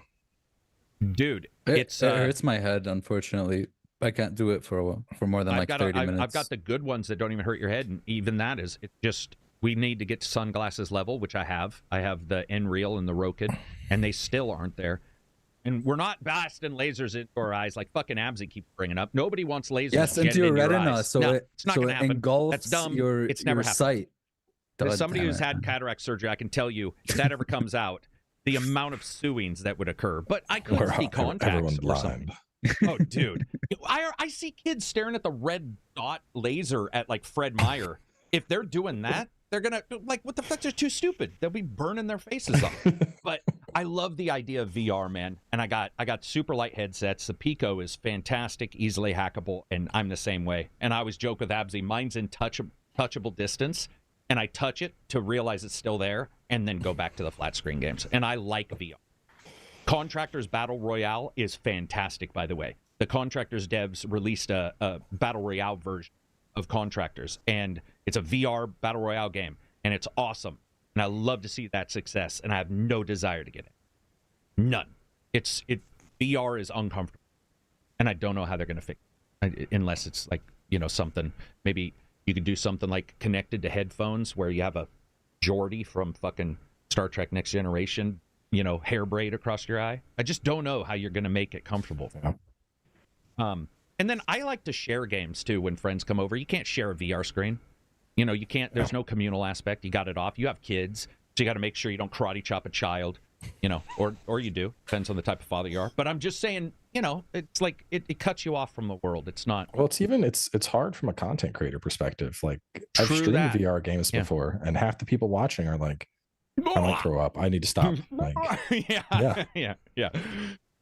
Did you see OBS? A phenomenal developer for OBS made a filter to smooth out VR shake in the head shake. But that's cool. Yeah, very smart guy, because we all shake. Like that. The human body's never still, and that we all know that when you shoot a game in VR and the gun's going fucking everywhere, and you're like, dude, I feel like I'm solid. What's happening right now? Yeah, a guy fixed it. It was great. Yeah, VR is awesome if you like it. I'm certainly not down in it. I love my systems for maybe Elite, but overall, too much. So anyway, what do you guys think about Microsoft buying Valve? I don't have any thoughts about it. I don't think it'll happen. Yeah, I don't see it happening. Yeah, me neither. It's not a thing, is it? Yeah, it's not a thing, right? I mean, it came from Microsoft's email in the leaked documents, which have proven to be right. So is Sony's leak. But they basically were saying, here's some future stuff we want to do, and it included Warner Brothers, and then a small snippet of Valve, and then somebody leaked again that they were hearing more stories. Yeah, Warner Brothers might have been a better purchase even than, well, not might have been, but than Activision, right? Like even the movies, like Warner Brothers, Warner Brothers. Gaming division. Oh, okay. Yeah, you know, Microsoft. Okay. Still crazy though. Yeah, if it means the Nemesis system gets freed, I will. Oh, fuck the guy who IP'd that. I'm not saying it's the company. I shouldn't say that, but dude, whoever suggested it, man. Whoever suggested IP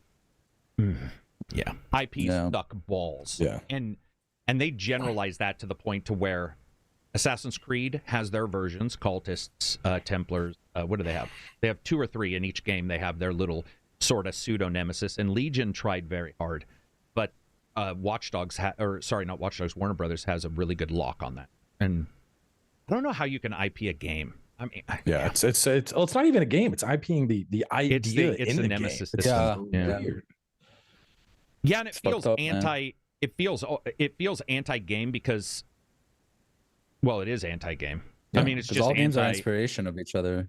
So yeah, and you I mean, they said they're going to have it in the Wonder Woman game. In their announcement, they stated the Nemesis system will make a return. I love that, but I would like to have seen the Nemesis style system. I want it in a ton cool of other game games, though. Like other it would than be like if FromSoft suddenly was like, no, anything that's a Souls-like is getting sued. Like you can't sleep at a bonfire. Oh, imagine what are you going to do, Jedi Survivor? How are you going to make a Jedi game if you can't sleep and have stormtroopers fucking respawn?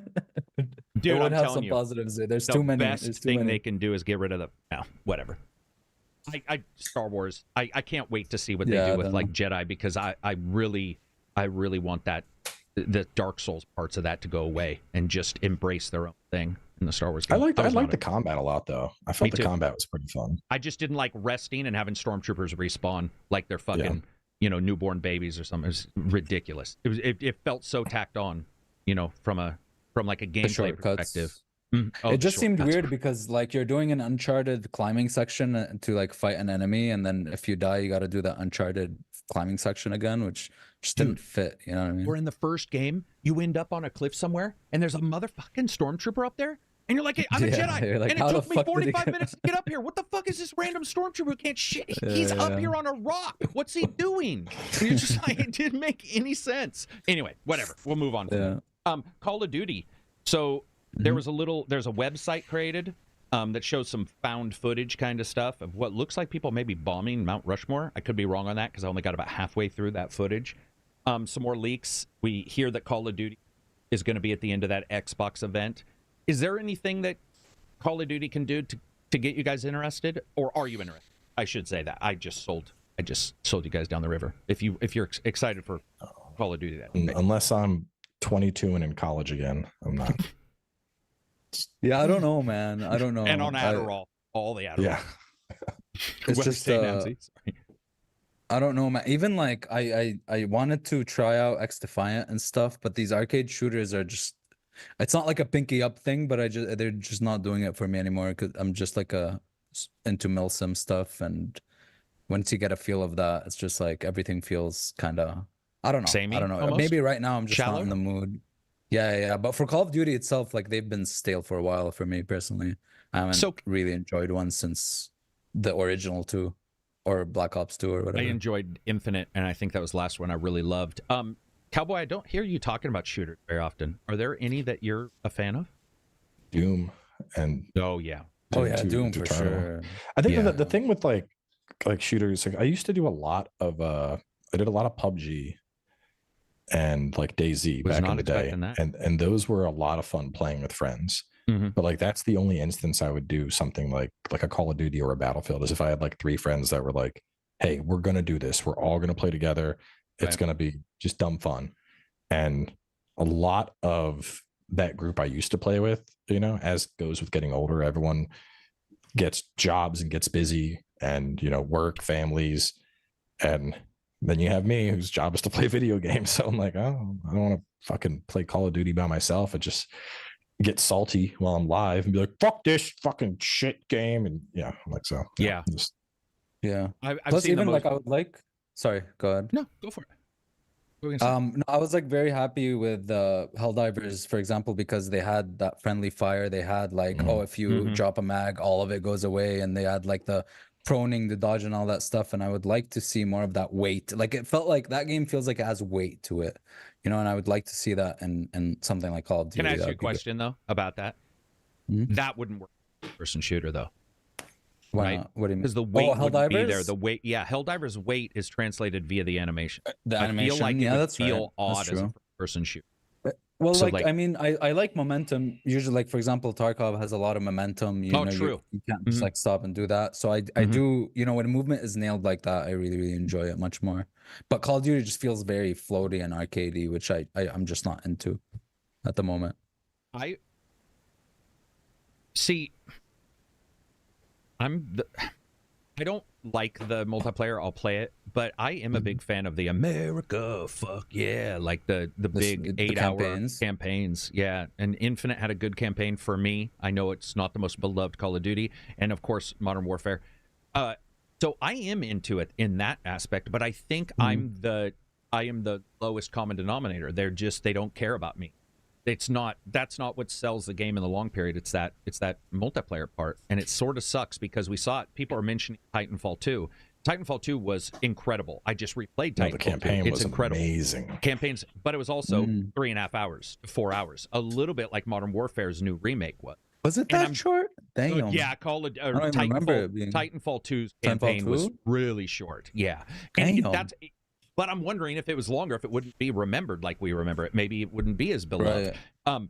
It was not as short as Modern Warfare's new one, but it was short. It was short, and I like those, man. I'm just campaign 4. I like the you're the guy going out and you know, and whatever. World at War was phenomenal. Call of Duty World at War, where you were, you know, in World War II, that kind of stuff was just so great. And I think that they're not what you can't sell me cosmetics. They had incredible stories. It doesn't back in the work day, to sell KARAK cosmetics in a single player game. It doesn't. Yeah, you can't see them. What were you gonna say? That just the Call of Duty stories used to have a lot of depth in them. I haven't played the recent ones, but they used to be really good, like writing wise and twists and all that shit. Or they just keep returning to World War II. Like, dude, there were other wars. Oh my God. There were other wars. You do realize, like, and this one, but no Nazi signs. Whoa. Yeah. I mean, it's weird to have a bad guy when the bad guy can't be badly represented. Bad. You know, it's like that's to me. I want to hate the bad guy. Yeah, and for sure. You know, I get that you're worried about that kind of stuff, but I don't think you need to worry because most of the time they're made to be atrocious at games. I'm okay with that symbol. Dude. Just go full on. You know what I mean? Oh, did you guys? There is rumors of a new Wolfenstein. What would you guys think? I'd be excited for Wolfenstein. I love Wolfenstein. I know the last one's it, but I would check it out. But check it out. Yeah. So you just don't when you're approached to cover a game. Then, if it's first person shooter, is it pretty low on your list of things to cover then, or do people even reach out to you? No, I mean, I'll have people reach out, but it's usually like if I know it's something that's not for me, I'd rather just not, you know, like exactly. If somebody reached out and they're like, hey, do you want to cover FIFA 24? No, there's a negative amount of interest in it. Nothing against people that like those games. I just know very, very easily it's not a game for me. I think it also is very harmful for the person who creates it. It would be like a novelist who's fantasy being told you need to write a biography of a soccer player or whatever, and that's how you're going to get paid. And it can kill a little bit of that interest. You might as well have a bunch of interest in whatever you're covering versus, you know, I mean, the idea of Soul Death to me is a FIFA game. It made me almost uncomfortable even saying the word FIFA because the idea of covering that game is it's so negative. Oh yeah, it's called FC now. I knew people like it, but oh yes, you're right. I do have to say WWE's new one made some improvements that I've been seeing fans in our Discord those games fall into more the like dumb fun category, I think. Like I did a series on one a while ago. And the only reason I don't do them anymore is because usually those games are just chock full of copyright music. And copyright music is kind of a death sentence on YouTube these days. Yeah, I hadn't thought about that. They definitely are. Moving on from there, I'm going to grab some of these Discord questions because we had a bunch. Let's look at the Discord. This is from people in our Discord who know what we're going to cover in each podcast day, and they give us a little data on what they want us to talk about. Vig Villain says, thoughts on IGN purchasing the entire Gamer Network family of brands. Yeah. It's kind of weird. They purchased like a dying industry. Just is it to not like to have a monopoly? Isn't it a dying industry though? I do. Yeah. That is exactly. And consolidate it's because so weird. Eurogamer, Game Informer, BG 247, Rock Paper Shotgun, like it's not a small number of websites, but they are lesser websites other than Eurogamer due to Digital Foundry's connection. I think that's your major connection there. Dude, it sort of sucks, man. People already got laid off because they consolidated, which that's business. But I was surprised one day to even find out there were different IGNs when I first started gaming. I think one day because that's where my jokes about IGN Italy and stuff. Yeah, IGN Italy came up where I was like, let me get more IGN subscribers Japan, in IGN Italy. IGN giving Japan. Everything 10s. Literally every game has a 10. Yeah, true. They don't think they have anybody overlooking views. But do you go to any websites that you can pimp Fighting Cowboy? Or are there anything that you do you check out any websites for game news or no? Doing your own thing now. I follow other creators, but that's about it. I think the thing is becoming the norm. Yeah. Well, I mean, the thing is, like, I generally know where KARAK-ACG's opinion is going to lie. I generally know where Gene's opinion is going to lie or Maddie's opinion is going to lie. Whereas, like, IGN, it's I know they have a couple of people that do it, but I don't like follow any of those individual people to where like, oh, this person's review. That's someone I know. And I think that's the thing is when I'm looking for gaming related news, I want to follow up with a familiar and consistent source, not a rotating barrage of various people. Yep. Yeah. Yep. And I think that's becoming the norm. Like, I think that's why it's dying. And I think more and more people are just following content creators more. So I think the only thing IGN has that maybe others don't is like the exclusive first looks and stuff. Yeah, they get all those. IGN first look. And I like that Devs React to Speedruns there. I said, okay, I like that series a lot. I think it's a phenomenal idea. But other than that, the only one I follow from game websites is Travis, who we had on the channel. And especially when I got to do a podcast with him, found out he's really just independent, but he does reviews for IGN. And getting to talk to him, I think they know internally too. He's never said, I'm not speaking for him. I'm just saying that, like, he knows that as an independent reviewer, even the moment he puts something on a website, it's the it gets lost in the trend. You see a bearded face, you see me, and you're like, that's KARAK. It's obviously not Johnny or Absy. Yeah, it's like that is KARAK for sure. So it's easier to translate and go, I've seen this guy multiple times, which can also be a negative. If somebody hates you, they're going to remember that longer. But I think with game websites, you never know what's going on. And the weird thing is, this is going to sound really strange, but when I first started, there was always the stories about paid for coverage or paid for this or paid. What I mean is paid for positive coverage. I apologize. Not just paid for blah, blah, blah. And then now, weirdly enough, when I go to a website, I can't tell if it's even AI anymore or if it's, or if it's, and you'll go to the bottom of the beat, like very small wording. We get an affiliate link for this or we get paid. And I'm like sitting there going, fuck, I have to say it. Like, I'm demanded in PR, and you got this, I'm sure, Cowboy. I mean, some companies are, Sony is one that is like, you gotta, you fucking damn well better make sure. Start the video, thanks to Sony for a copy of the game. First line of the description, thanks to Sony for a copy of the game. I've seen people skip out on that before, and I've been like, ooh, that's interesting because that's right. I had one instance where I got in trouble for it. It was what was it was like an Uncharted spinoff where you're playing like the two chicks. Lost Legacy, baby. Yeah. I was streaming it and I started the stream, had the disclosure, and then they asked me to take down the stream because I didn't reiterate every 20 minutes that the code was provided by Sony. And I was like, oh shit. All right, well, fuck it. I'll just purge the whole thing. Like, I'm not. Square did the same thing to me. Square came nicely enough. I certainly don't want to make it sound they're very clear, but there was something I did where I did it the text was up for a shorter amount of time than they felt was, and it was like 5 or 7 seconds. I think that's more than enough time for a person to see this code delivered by Square. But apparently they thought people read really slow, and they were like, hey, so I just grabbed it and stretched out that that time frame and uploaded it. But it is odd that on the YouTuber side, which used to be Wild West, it's very not Wild West, and there's rules. It's very clear. It's very clear. And then I go to websites, and now it's less clear. And I'm like, dude, did we reverse something? Because it's so odd to see that happen. But yeah, they're belligerent about it now. Which, by the way, I'm all for. I love. Square's actually gotten a little more relaxed, because I remember with Remake, I remember every episode had to have a verbal thank you to Square Enix for the code. Yeah. And now first episode was verbal. As long as it's in the top line of the description, they're happy with that. Oh, okay. Top line of the description in the YouTube video. Yeah. So it appears. It doesn't. It appears before it cuts off that description. Yeah. Yeah. I gotcha. Coolest, or Thin Viper says, what's the coolest video game you have ever got as a gift? Mine is from my birthday as a kid. I got Resident Evil Remake for the GameCube. Such a cool gift, and had 2 mini discs to play the game.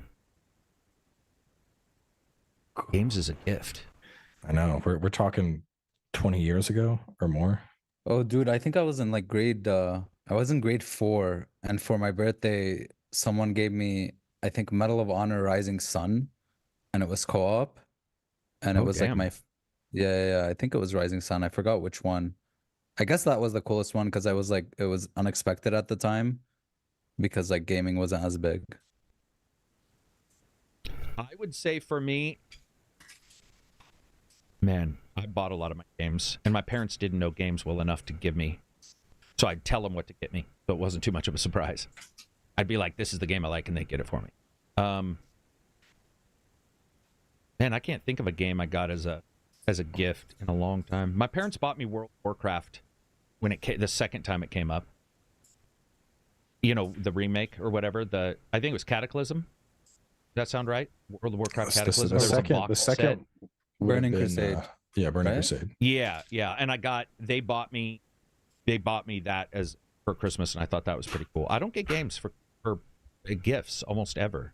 Not anymore. Yeah. I think a couple times when I was a kid.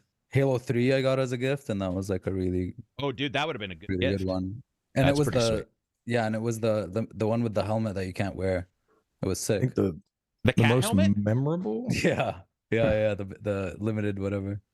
I remember when I got an N64 for Christmas with like Super Mario 64 and Wave Racer. That's probably the most memorable gaming gift I got, because I mean, from a tech perspective, that, you know, it's 3D all of a sudden. That was crazy. That was such a jump.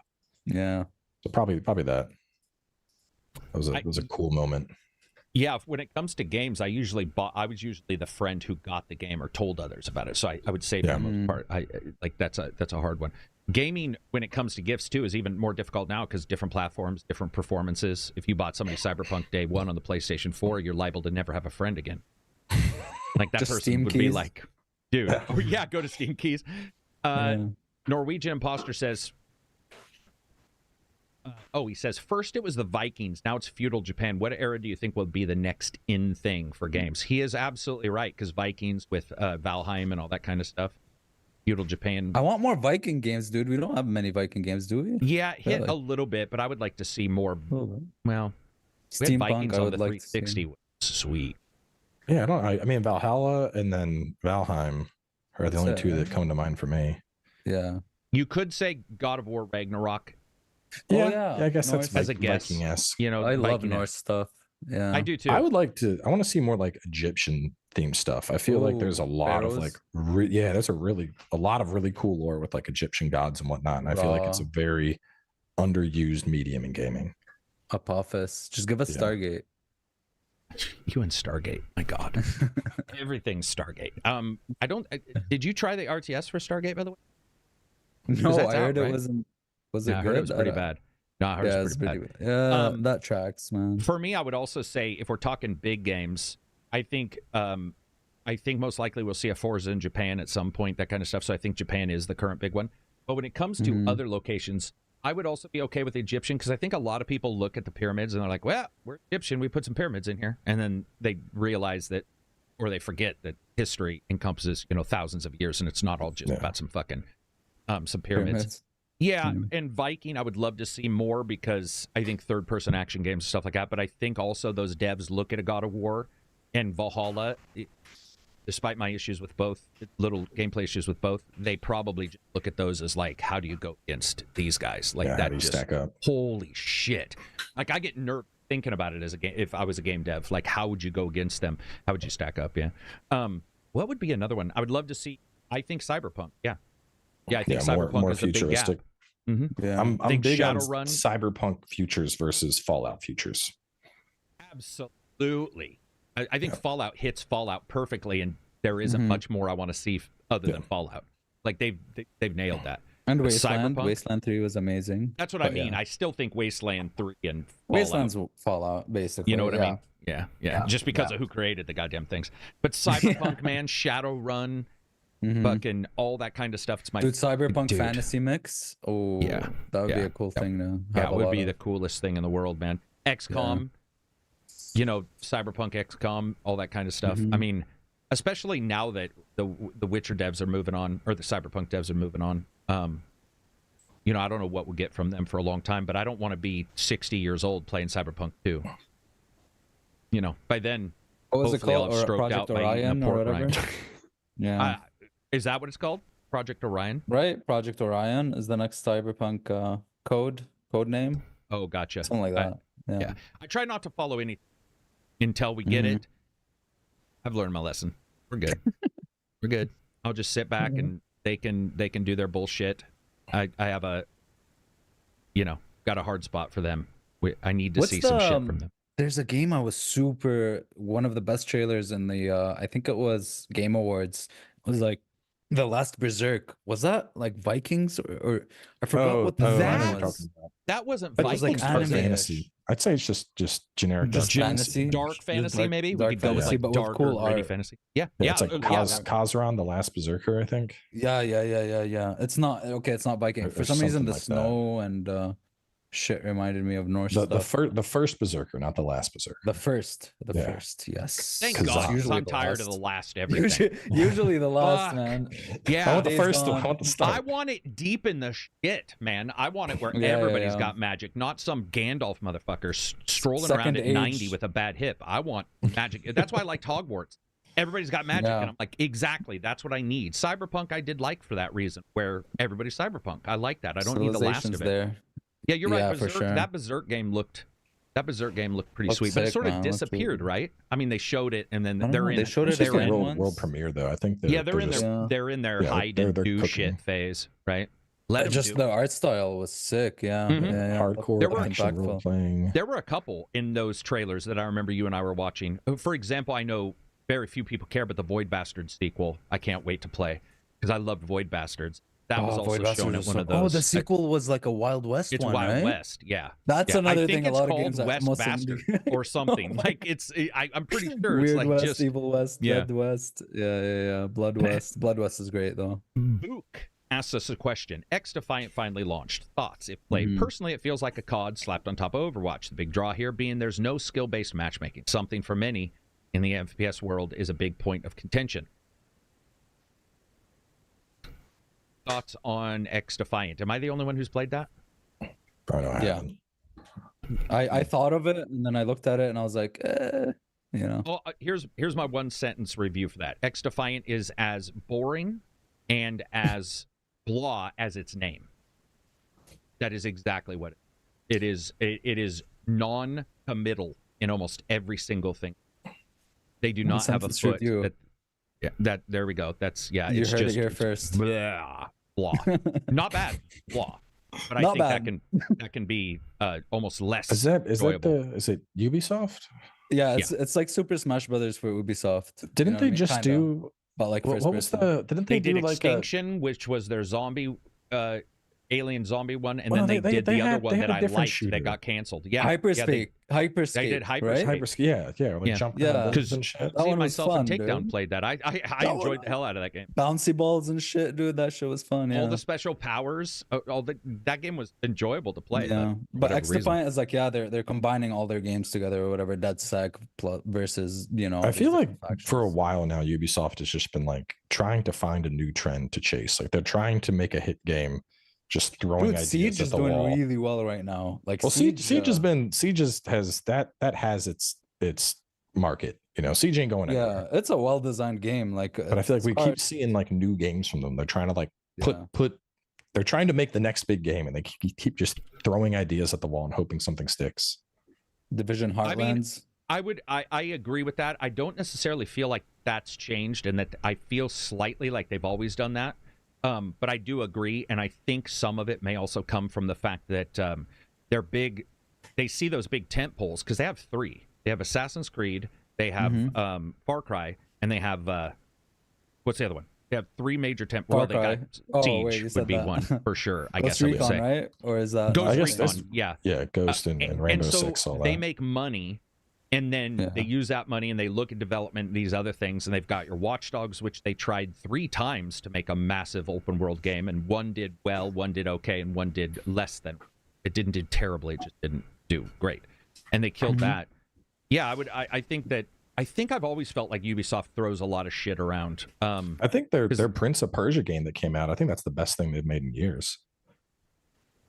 That was really good. The combat that was so good. In that. I personally like Phoenix Rising as well, but that's just me. I like the combat. Phoenix Rising was fun. It felt like a more puzzle-centric Breath of the Wild. I actually enjoyed that more than Breath of the Wild because I like the puzzles. Yeah, but yeah, that Prince of Persia game. Division 2 is what I meant. I meant Tom Clancy, but Division 2, obviously, that's a huge tentpole and is doing stunning for them. Mario Rabbids, also incredible. I've never expected Ubisoft and Nintendo to get together to do a franchise like that, and they're some of the best XCOM games I've ever played in my life, if not better than everything but War of the Chosen. But yeah, Ubisoft does. I mean, they also your other game. I know you like this, Fighting Cowboy, For Honor. Yeah, I haven't played in a while, but it's also very good. What happened with that game? Good, solid game. It's still going. For Honor is a blast. They just too little, too late. I remember. I feel so it frustrates me so much because I remember I was at the preview event for that, and it was like after the event, I'm just sitting there having beers with the devs, and we're talking about the game and performance, and I'm like, so what is your plans for connectivity? And they're like, oh no, we have this brand new peer-to-peer thing. It's like new tech. It's going to be incredibly low ping. It'll be super stable. And I'm like, that's not going to work. You need dedicated servers. And they're like, no, you don't understand how good this tech is. And I'm like, I think you guys probably need dedicated servers. And what happened? The game came out. It ran like fucking shit with connectivity. And then like 2 years later, they finally, it was two or 3 years, however long, they added dedicated servers and they added crossplay and like all these things that just should have been there. And it probably would have been a success. I mean, that game seemed like such a hit out of the park. You have fucking samurais, Vikings, and knights, and they just get to beat the shit out of each other. Like that should have been an easy home run. And it was I just had a lot of fun with that game. For Honor didn't do it. Division 2 is phenomenal. Division 1's phenomenal. I know Division 3 is on its way. So it's like you look at those as their tent poles, taking that money and spending it elsewhere, I think probably is what we're seeing. Beyond Good and Evil's still being made from what I just heard just a couple days ago.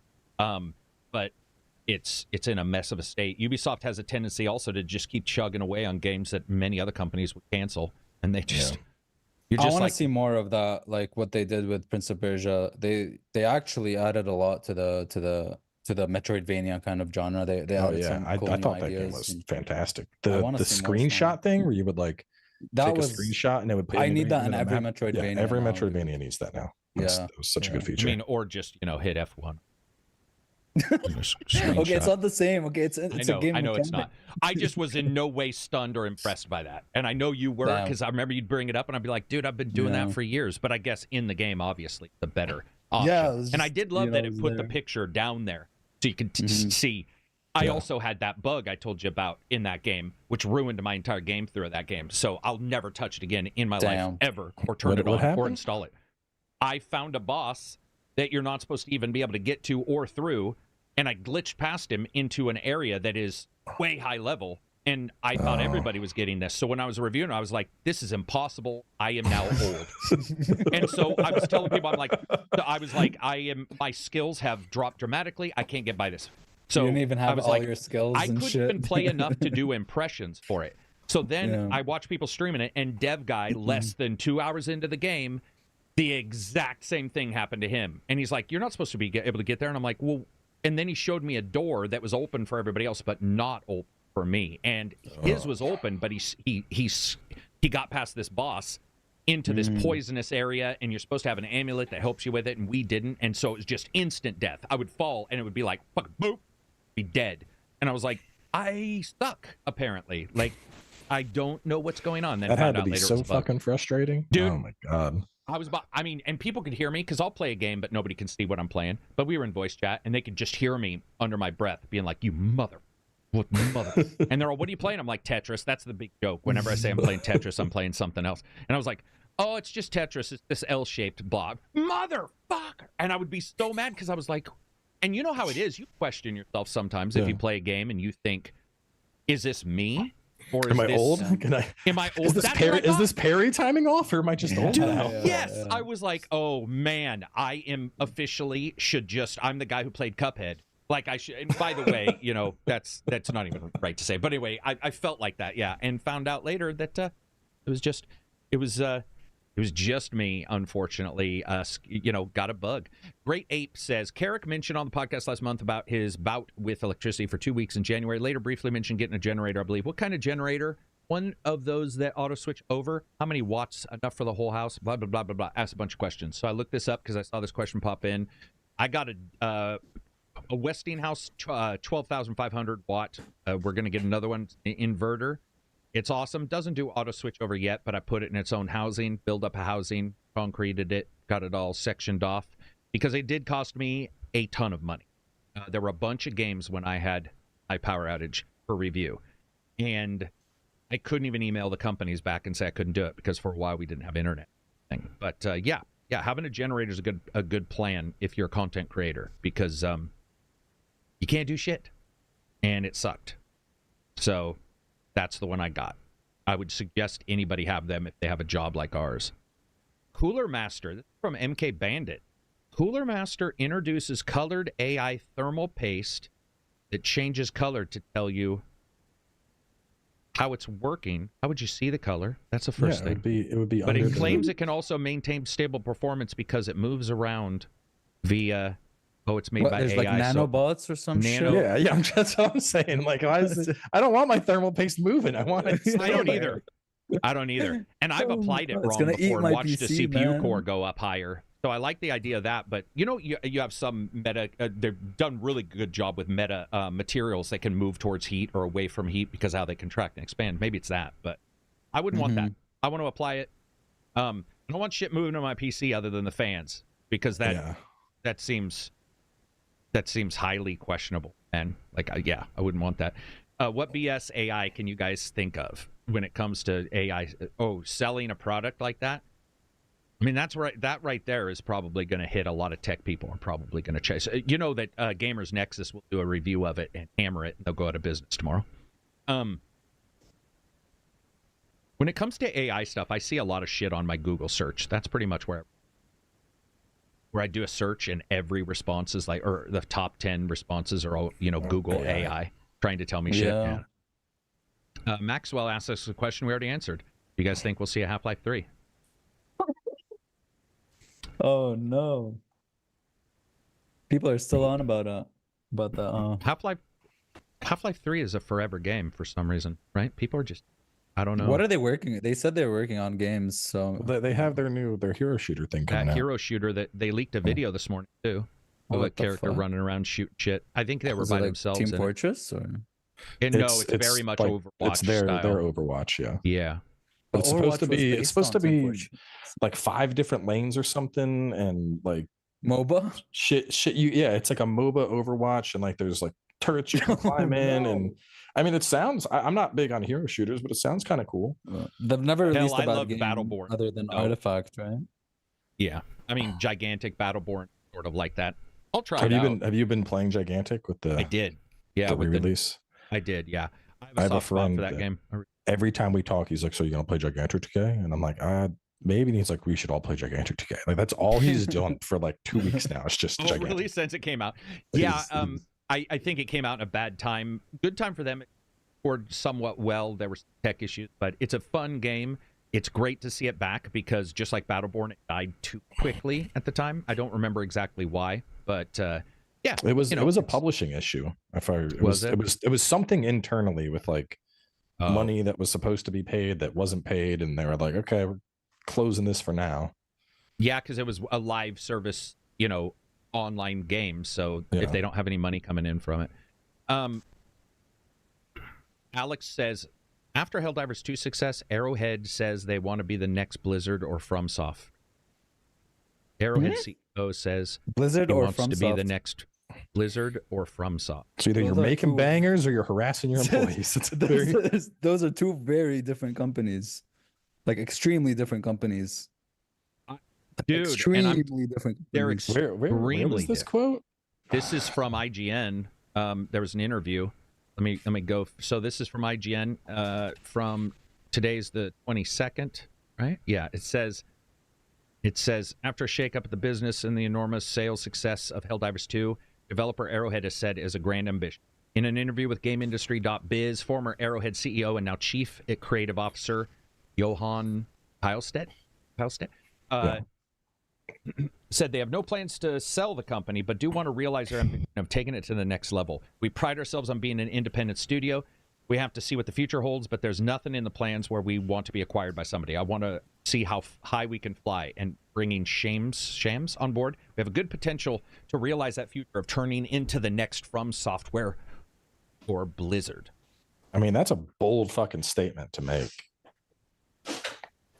I don't understand it, like the statement. I mean, I can understand if like when I think about growing up, Blizzard was like the studio. Like, yeah. WoW in its prime, StarCraft 2, Warcraft, like those were the fucking days, man. Like I remember I got the Blizzard battle chest and I was like, I'm set for a fucking everything was a banger, dude. Yeah, I don't need anything. But modern Blizzard is a different beast. Shit show. Yeah. Right. Oh man. Also, I don't know, just dude, okay. This doesn't make sense to me. God damn it. I'll just say it. Because even if Blizzard was good, Blizzard and fucking Helldivers 2 have no connection whatsoever. So the idea of even wanting to be like Blizzard doesn't make sense. It doesn't make any sense at all.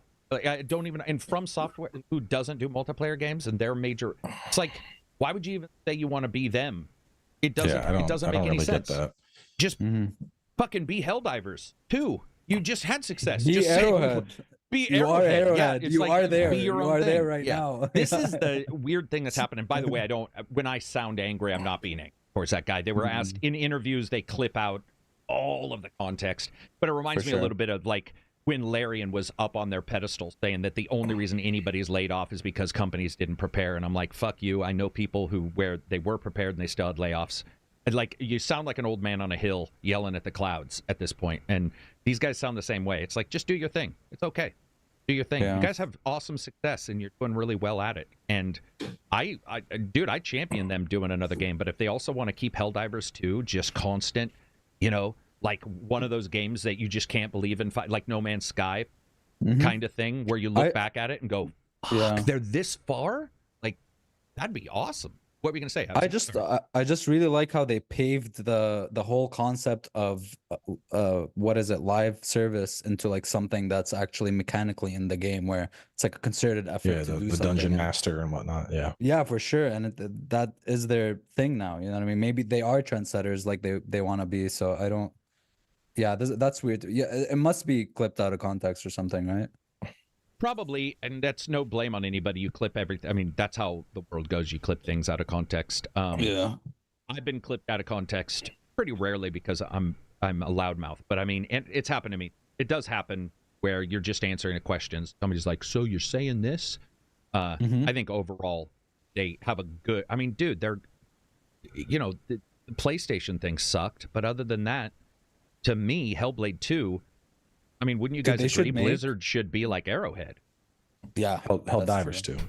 That's true. They should make a game. Shouldn't Blizzard be like trying to be Arrowhead instead? Like, it seems like maybe they should get their shit in order versus the other way around. What were you gonna say? Probably. They should make a game where it's Armored Core, but like Helldivers. You know what I mean? You mean mix? You're all doing missions and shit, and it changes the world, and you keep doing like new missions and shit. I feel like they can do that. I feel like Helldivers has got a lot of little secret stuff that there were leaks about the mechs being customizable at one point. Oh, but really? The mechs are like semi-broken at the moment, so they need to be fixed to begin with. I just want them to put some less pumping out the new war bond every month and more fixing all the shit that's in the game. Because there's also, why do I see leaks from them like every 2 seconds? It's like, oh, the new race got leaked. Oh, the new weapon got leaked. Like, do they leak them on purpose or is it leak marketing? I don't know, but yeah, there's more than there should be. Yeah, but like the mechs. Go for it. Well, there was an issue. So mechs released, they were wild, but you have this fixed rocket, and so if you tried to like point down to shoot, you would blow yourself up. Yeah. And so they fixed that to where the rocket like shoots off, but now your rocket doesn't line up with your fucking reticle. So you're like trying to shoot a biospewer in the mouth, and you're like, and you're like, well, there goes 7 fucking rockets, but I guess I hit it once. I mean, the minigun works great, but it's like, you need that. I need my artillery back. Right. Yeah, man. I think that they so the little stuff, you can see the stratagems on the planet. Little shit like that is a great storytelling device that goes a long way. And if they continue to do that, and we joked about having a space game, like an add-on space game. That was more of a joke than anything. But I do like the idea of them breaking it out and doing their own stuff, using it as sort of a platform, because they have a really strong platform. But I do feel it's pretty shallow. And it's just my honest, like, if I were to play Division, I think the explosions and the over-the-top and the awesomeness of Helldivers 2 is better than 2 over-the-topness. But I like Division 2 because it's deeper, and I find myself doing more in Division 2. So I would love to see Helldivers add some, I don't know, complexity to it, I guess. I don't know. It's doing awesome, man. It's cool to see that. But boy, I bet you, Cowboy, deep down inside, everybody is hitting themselves over the head with this being their first big service cross-platform game and not being able to connect PSN accounts because of all the screw-up. Because I bet you they wanted as many people as possible on there. Is it still unavailable in those countries? I think they started rolling it back on a few, but there's still like majority of the list is still unavailable. Yeah, and Ghost. I think there were like four or five they rolled it back on. But it might have been on Ghost. Ghost is even weirder because you only need it for the online component. For the online, yeah. Plus the online crashes. I can't play the Legends mode because it just crashes instantly once I try to get into a game. You mean when it tries, it does not work?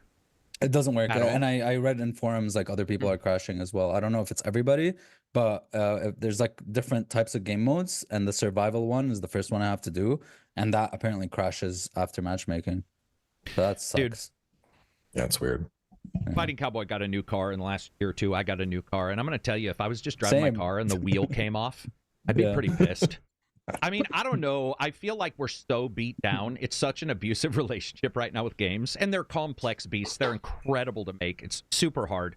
But I feel like if this, dude, I don't know. I buy a lot of stuff from a lot of other entertainment industries, and like if my book showed up at my house and it was missing pages 12 through 28, I'd be fit to be tied, man. Be like, motherfucker, it's missing pages. But in games, we're like, the entire multiplayer won't work. It's all right. Yeah. It just feels it's like at so this point weird. You're buying into it, like into that risk, I guess. And it's not an investment. It's not a charity. It should be a fucking product for cash kind of thing. But somehow it's turned into this weird Kickstarter early access.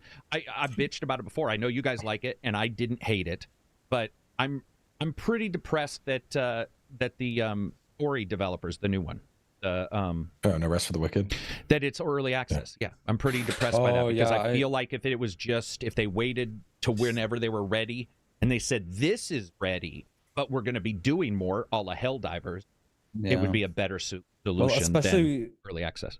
Especially with a game with like that, I would love for everyone to jump in at the same time and have that sense of discovery all together rather than just going in later and being like, hey, this is where that stuff is. Sorry.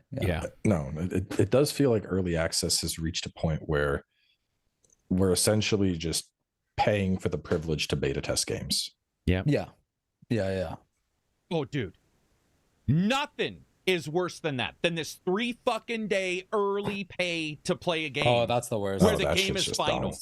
And you're first they used to do statues, which at least cost some money, to make or whatever. And now they're like, nah, no statues, because of course they do cost money. Instead, they're all, you get it 3 days early, and you're like, It's smart, but it's terrible. It's smart, but it's the dumbest smart thing you could ever do. It just, it's horrible, man. I mean, it works, but I hate it. It's preying on FOMO. And if I like the game, by the way, I'm going to still say that game is worth buying in my review. So if anybody thinks I'm going to say this game is terrible just because of that, I'm not going to. But I can guarantee you I'm going to bring it up because it's so fucking weird. It's the worst trend ever, dude. I want everyone in on day one. Like, that's one of the best things about new games. I know you guys were talking about like how reviewing games and not being there with everybody else is kind of, affects you in a way. It sucks. So that's something that's really important to me, is just like day one, nobody knows shit. That's why I hate like data mining and stuff like that, or when games are meant to be like data mined before time and people figure out strats before it's out. Like, I don't. The weird one for me people is keep paying for that early access, so why should they stop doing it? Well, because I dislike it. It doesn't seem that hard to understand. The weird one, like I understand people doing it. I think it's stupid, but like, on Ubisoft, doing it 3 days early. It's a single player game. I'm fine with waiting. But like what gets me, so like when I jumped into the last WoW expansion, the Dragonflight, and it was like, buy our new expansion, you get Dragonflight for free. And I was like, whatever, what's the cheapest option? I grabbed that.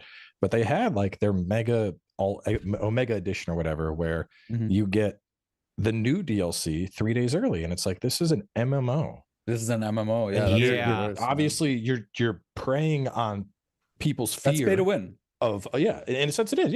You're preying on people's fear of falling behind. And like, I'm a casual MMO player. I don't give a fuck. I'm not gonna.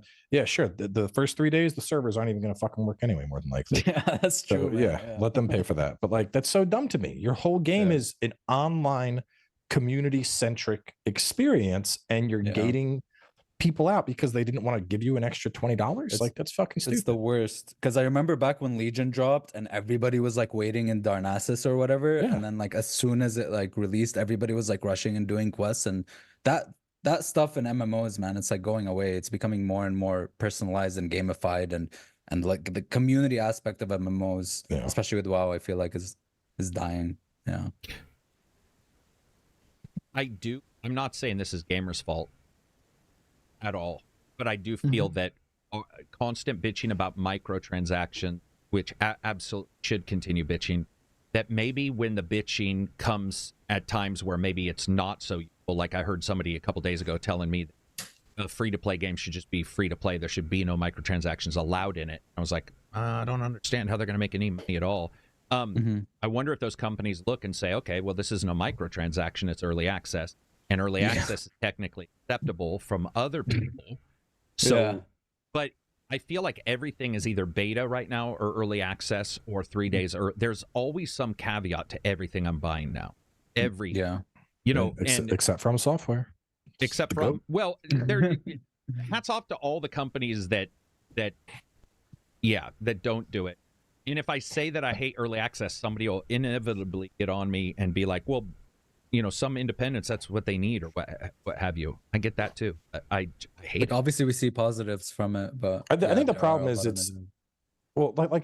started off as like a very indie thing. Like, we're developing this game. Daisy. We're new at this. We want player feedback. We want ideas. And then big money saw that and went, we could do, sure, here's the game. It's early. We're developing it with your feedback. And really, you're just paying for a fucking idea and doing the beta testing for them. As somebody who did sorry.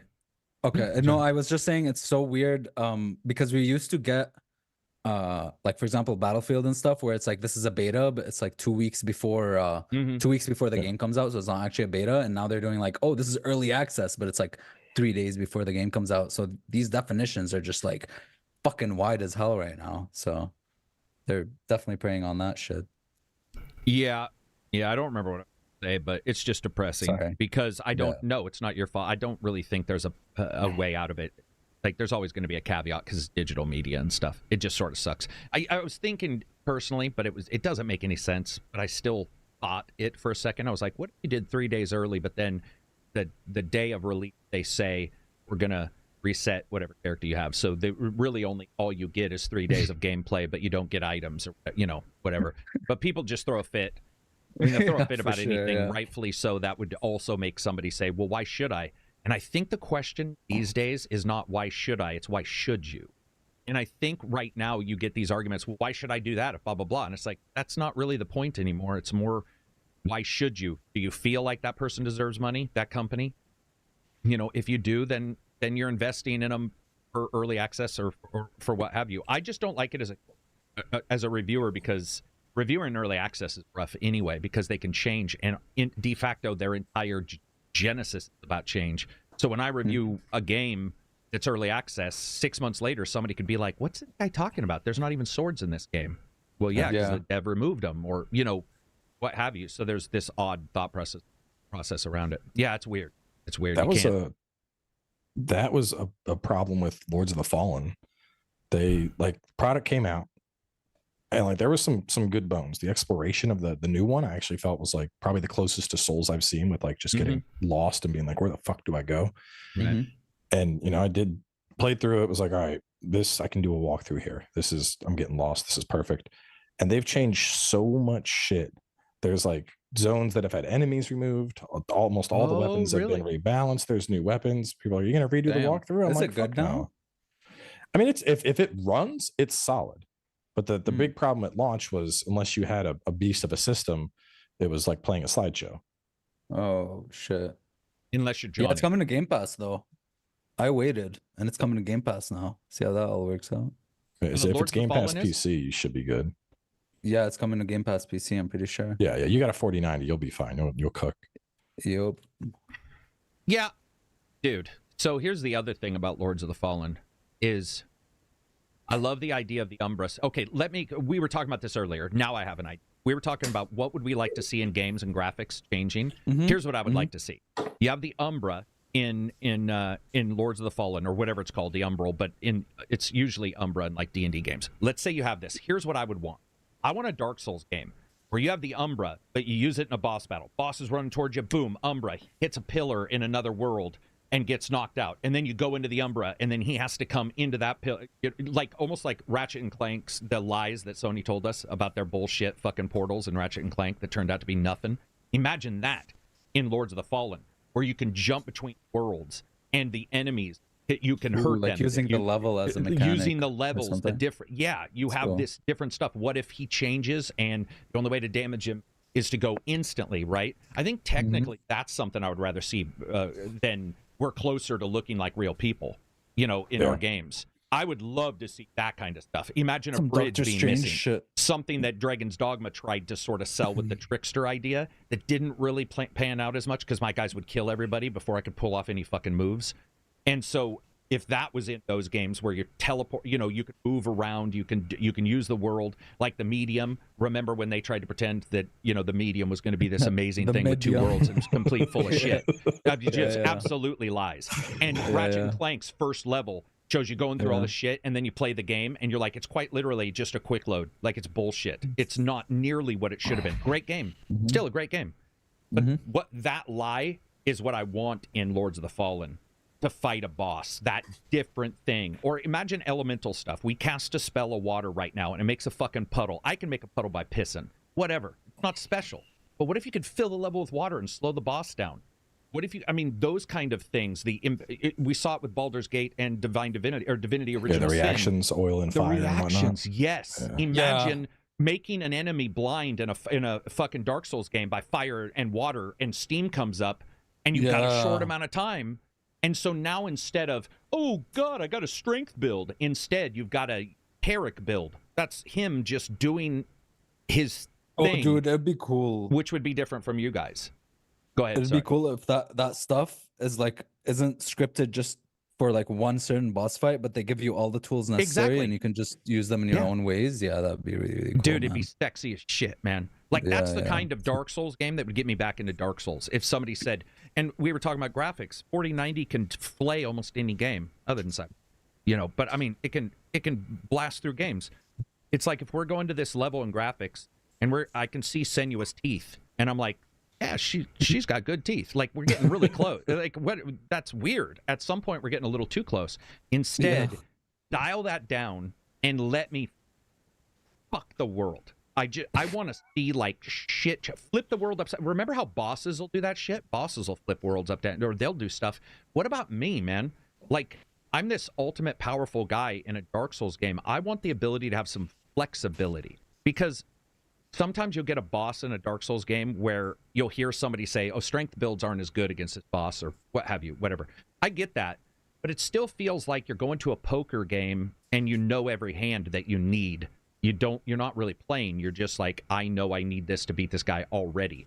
I want that Dark Souls game where I come in and they just say, here's some fucking tools, dude.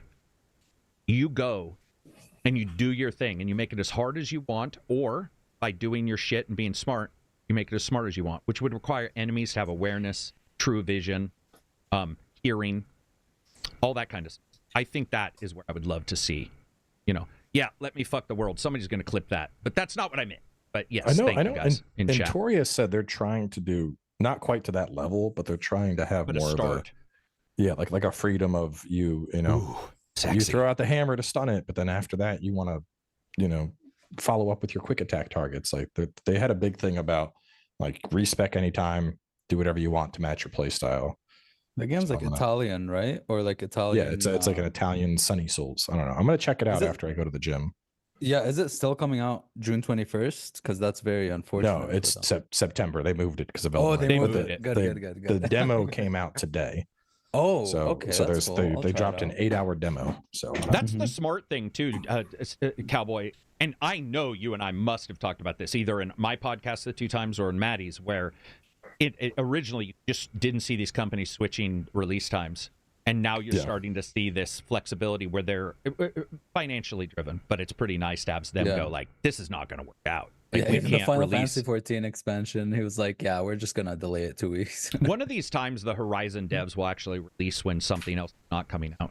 Wouldn't that be magic? Oh my god! To see a Horizon game, every DLC, every port, every game. I swear to God, dude. If I were there, I would feel I was cursed. I would feel I was cursed by now. I would be like, this. I am fully cursed. How much time do you have left, Cowboy? I'm good. All I have on deck for today is the gym, really. So, let's talk about Dark Souls real quick, because I want to get on this for 1 second. So we were talking about worlds. What's your favorite? So we were talking about shortcuts, and some games go nuts, and then you have Liza P, that's pretty, linear for the most part. Yeah. Is there a certain game that's either the highest or a certain level of detail and technique with shortcuts that you like the most? Is there one of the Dark Souls that you're like, that's my DS1? It's definitely DS1, right? And why is your answer for sure Surge 2? If we're just looking at world interconnectivity, it would probably be Dark Souls 1, just because the you can Firelink connects to everywhere. Yeah, and it's a beautiful, like, just I don't know, the interconnectivity of that world. Like, you're always, that the Firelink, it feels like that one safe haven.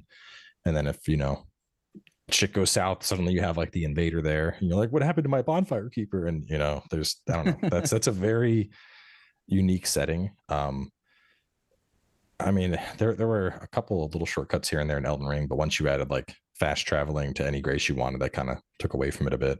Right. So yeah, I'd say for world interconnectivity, Dark Souls 1. Real quick, and then I'll get Absy's answer. No, we'll go to that. I want to talk to you about Dragon's Dogma for a second, fast travel, and why it's so good and why people are wrong. Absy, what do you think about like your favorite shortcut in games, in these Dark Souls games? Oh yeah, it would have to be Dark Souls 1, but I will give a shout out to the well in Elden Ring and the capital. Going down that well, and you keep going down, and you keep going down, and you fight a boss, and then you keep going down, and then you hit an invisible wall, and then you're back down to like that.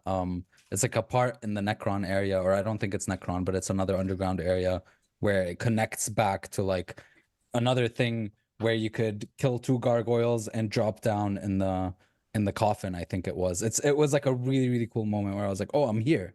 But anyways, yeah. Dramatic $5 super chat. Caught you guys live dropping some bucks. Can't wait to watch the episode. Have a great weekend, y'all. Thank you very much. We appreciate it. Helps the channel. We don't do sponsors or anything like that. So you guys join the Discord or YouTube. You can still jump into the Discord if you do that. I was joking about Surge 2. Surge 2 was a little too labyrinthian. There was a little too many connections. I would say it's one of the Dark Souls games for me too. I love it when you find a connection that makes sense, like a rock that moves to the side where you can't really see it when you first play it, because that bothers me. And Surge 2 had a couple of those where I'm like, that's going to be a shortcut for sure. like I can fucking tell, and then you come back around. But Dark Souls did it the best, I think. I have a soft spot for Dark Souls 3, but I don't for the shortcuts in 3. Yeah, there's not a lot that like really come to mind. I mean, the couple in like in the Karthus area, I like how you could like, instead of going through all that bullshit with the skeletons, how you could like go to the right and drop down a little bit and go through that gate after you unlocked it. But that's the only one that like stands out. That 3 is was true. quite a And bit more linear. What was 3? 3 was quite a bit more linear than 1. I didn't play 2. I have such a play 2. weird. I have a weird. I was talking to what's her name? Oh darn it! But I went onto her podcast and we were talking about it, and I was telling her I just have such a weird soft spot for 3, man. I don't know why. I don't know. Maybe I liked it a little bit more linear or something. But I like the boss fights the most from 3 out of the. I think that's what she was saying too. Was that she actually really enjoyed it. And I hadn't played Battleborn. Or not Battleborn. Sorry, Bloodborne. Or hadn't played enough to really speak on it. But she was saying that was good too. That they had some good. Bloodborne there's some solid connectivity, but there's some. I don't know. I think the big thing is when you look at like Dark Souls 3, Elden Ring, Bloodborne, even Demon Souls, you have more of that hub focus. Whereas in Dark Souls 1, your hub is just part of the world. And I think that's what makes it stand out so much. And so you're saying it feels more organic or natural because it's because I'm not just teleporting to this place. You know, it was a huge what the fuck moment too when you realize how connected Firelink Shrine is. Yeah, like you're like, holy shit. Yeah, dude. So Dragon's Dogma. Yes. I love the lack. I still think the fast travel is very easy in Dragon's Dogma. I had enough. I was able to do it. But I do get why people are complaining about it. I personally, I don't know if you talked about this other than the microtransaction thing, Cowboy. Do you like a Dragon's Dogma that you can't fast travel for the most part unless you have the port stones and stuff? The thing is in Dogma, like you can take the ox cart all fucking over the place. Thank you. Right. So I never felt like the only time where you're like, I don't really have fast travel is when you first get to the border and you have to make your way to the city for the first time, which makes sense. And then I got to the city and I'm like, they don't have a fucking port crystal here. And then they hand you one before you go, which makes sense.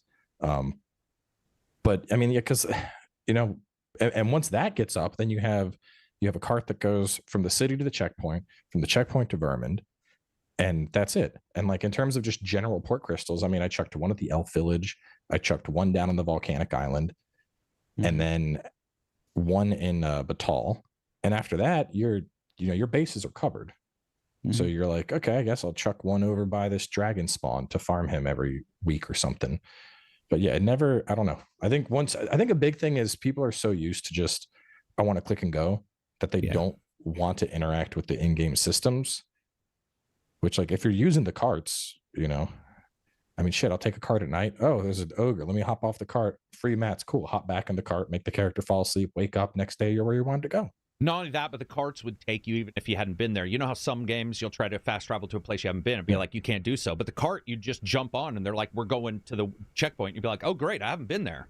So I'm just going to ride this. And sometimes you wouldn't even get attacked. And now you had a new unlock spot. I had no issues with that. I like it. I like the desire or the sort of the need to traverse the level and go from spot to spot and experience it. Did you have any issues with that, Absy? Or were you mostly... Dude, the thing about it is that I love the actual, even retreading old areas, I enjoyed doing it. Even when there was an ox cart, like the whole path between Maeve and the capital, I've done like 3 or 4 times. And the cool thing about it is that every time you're traveling it, something else might happen. Even with the limited like enemy variety, something cool might happen, an interaction might happen. Sometimes bandits took over. Like every time I was experiencing something new, and I kept revisiting old areas because randomly someone would pop up with a new quest or something new would happen that would advance the storyline. So I was like deep into the fiction of the world enough to not I barely used port crystals personally. Yeah. I do want to point out something Citizen Sleeve brought up. Arkham Asylum opened up sweet connective locations as well, and it did. I forgot Arkham Asylum was more built around that. I had not even remembered that, but Arkham Asylum definitely does that. I played it recently. Yeah, I played it about 2 years ago, enjoyed it, but it feels crunchy as shit.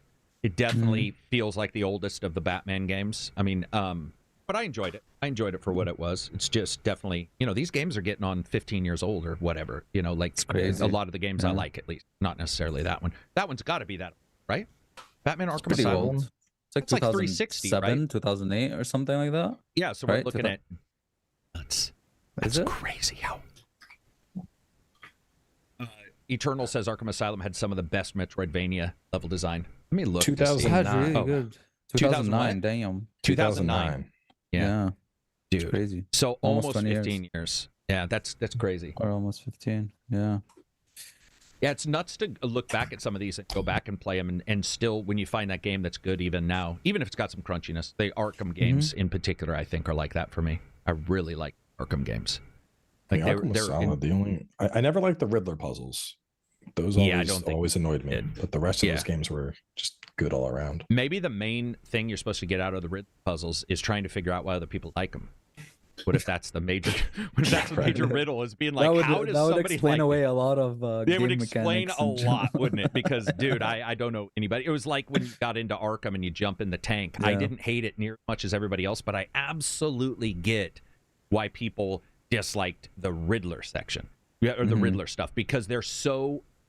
I like the idea, but they're just so arbitrary sometimes, where you're like, God, it feels like such an extension. We talk about games, open world games with too much buffer space or too much bloat. And I firmly believe the Batman games are actually some of the worst offenders. Even though I love those games, I feel like they're pretty huge offenders of bloat. Like there's definitely with optional stuff. Go ahead, Cowboy. I'll be right back. I got to carry a sleeping toddler in from a car. No worries. Not his, just a random kid. It's just like there's a sleeping toddler in a car. I'm going to carry him inside, protect it, because I have no clue. Yeah. Jeremiah says, Arkham City was the best. We'll read some of these in here. Pooh Bear says, $5 super chat. I have a feeling Shadow of the Erd Tree will have roguelike elements. I mean, Souls-likes do have Souls-like already has I think what it means is like maybe if you... Yeah, I mean, a lot. Or dungeons that change. That would be cool, right? If they, I'd love that. No. It would be cool if there was one dungeon. I don't think I would like if all the dungeon, but let's say you go to the Madness dungeon, the idea of like everything changing, I'd be like, nah, that's too much. But it would add more hours if there was like a Madness dungeon or something, and just something to like, just progress on its own forever. That would be sweet as hell if they had really cool. They call it the Madness dungeon or whatever. That one is going to be this dungeon that like maybe the creator's brain is just consistently in a dream state and constantly changing the environment. I would love like their level design prowess, but like how they would do it in a roguelike. That would be very interesting how they would use proc gen. Because they would want to keep it always looking like always good level design, right? Not procedurally generated, basically. No, it would be procedurally generated. I'm saying they would try to make it not look like that. Yeah, that's what I'm saying. For sure. Yeah, that would be interesting, man. Those Game Informer covers were awesome. Oh, you guys talking about old magazine covers? Yeah. Next Gen magazine also was amazing. David Latcham says, I just want to say you guys in this podcast are awesome. Thank you very much. We appreciate it. All because of Fighting Cowboy. We'll return back to the shit state you always see us on Wednesdays next Wednesday. Actually, I think we're going to try to get Asa back, if I remember right. Reading some more. NC says, I miss destructible environments like in the old Battlefield. Oh. Battlefield Hardline. That show is really Hardline. Cool. Battlefield. What's the one you like? Bad Company. And 4, how like there was like a map that would flood over time. So by the end of it, the map would just feel completely different. And or the one with the big building that would break. Yeah. Why don't they do that anymore? Because, dude, do you know how hard that is on play testing? You have to go back and it's half filled. How does it play half filled? How does it play 3/4 filled? Yeah. That's when the early access testing beta shit should pay its dues. Like, yeah. You know what I mean? If you are having a problem with QA, because that's a lot of QA, that's when you say, hey, here's some fans who want to play this game and test it out. Bitlerus says, Dragon's Dogma 2 Travel was great, didn't want for... Yeah.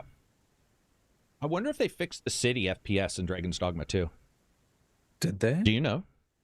I don't know. I haven't launched in a long time. I feel like I would have heard that.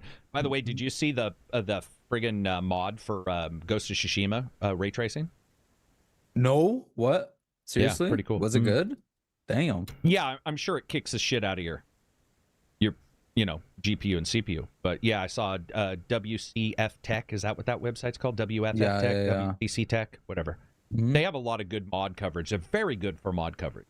And they had one that they were talking about ray tracing in Ghost of Tsushima. There was a mod for that, a mod for adjusting something else. But the ray tracing looked really good. But again, it's probably going to destroy your FPS. Very interesting. But the lighting in the game looks phenomenal anyway. In Ghost? Yeah. Dude, the reflection of the trees, colors, and everything. How many times have we seen a game that says they've added ray tracing with like a patch or a mod, and you're like, just looks blown out versus else. Yeah, even their HDR implementation was really, really well done. Yeah, Ghost did almost all of the graphical stuff right, except for those fucking tents. Like, I don't know how a samurai's worst enemy in a game is tents. But apparently, tents kick the shit out of, what is his name? Jin Sakai. Yeah, Jin couldn't handle a tent. Like, apparently Coleman is his main enemy. Griffin, ACG, which game series do you guys think had the best progression in regards to gameplay improvements with each sequel? So which game series do you think has the best progression in regards to gameplay improvements? Griffin, can I clarify? Is this because I was bitching about God of War where you turn into baby God of War after each God of War because you lose all your powers?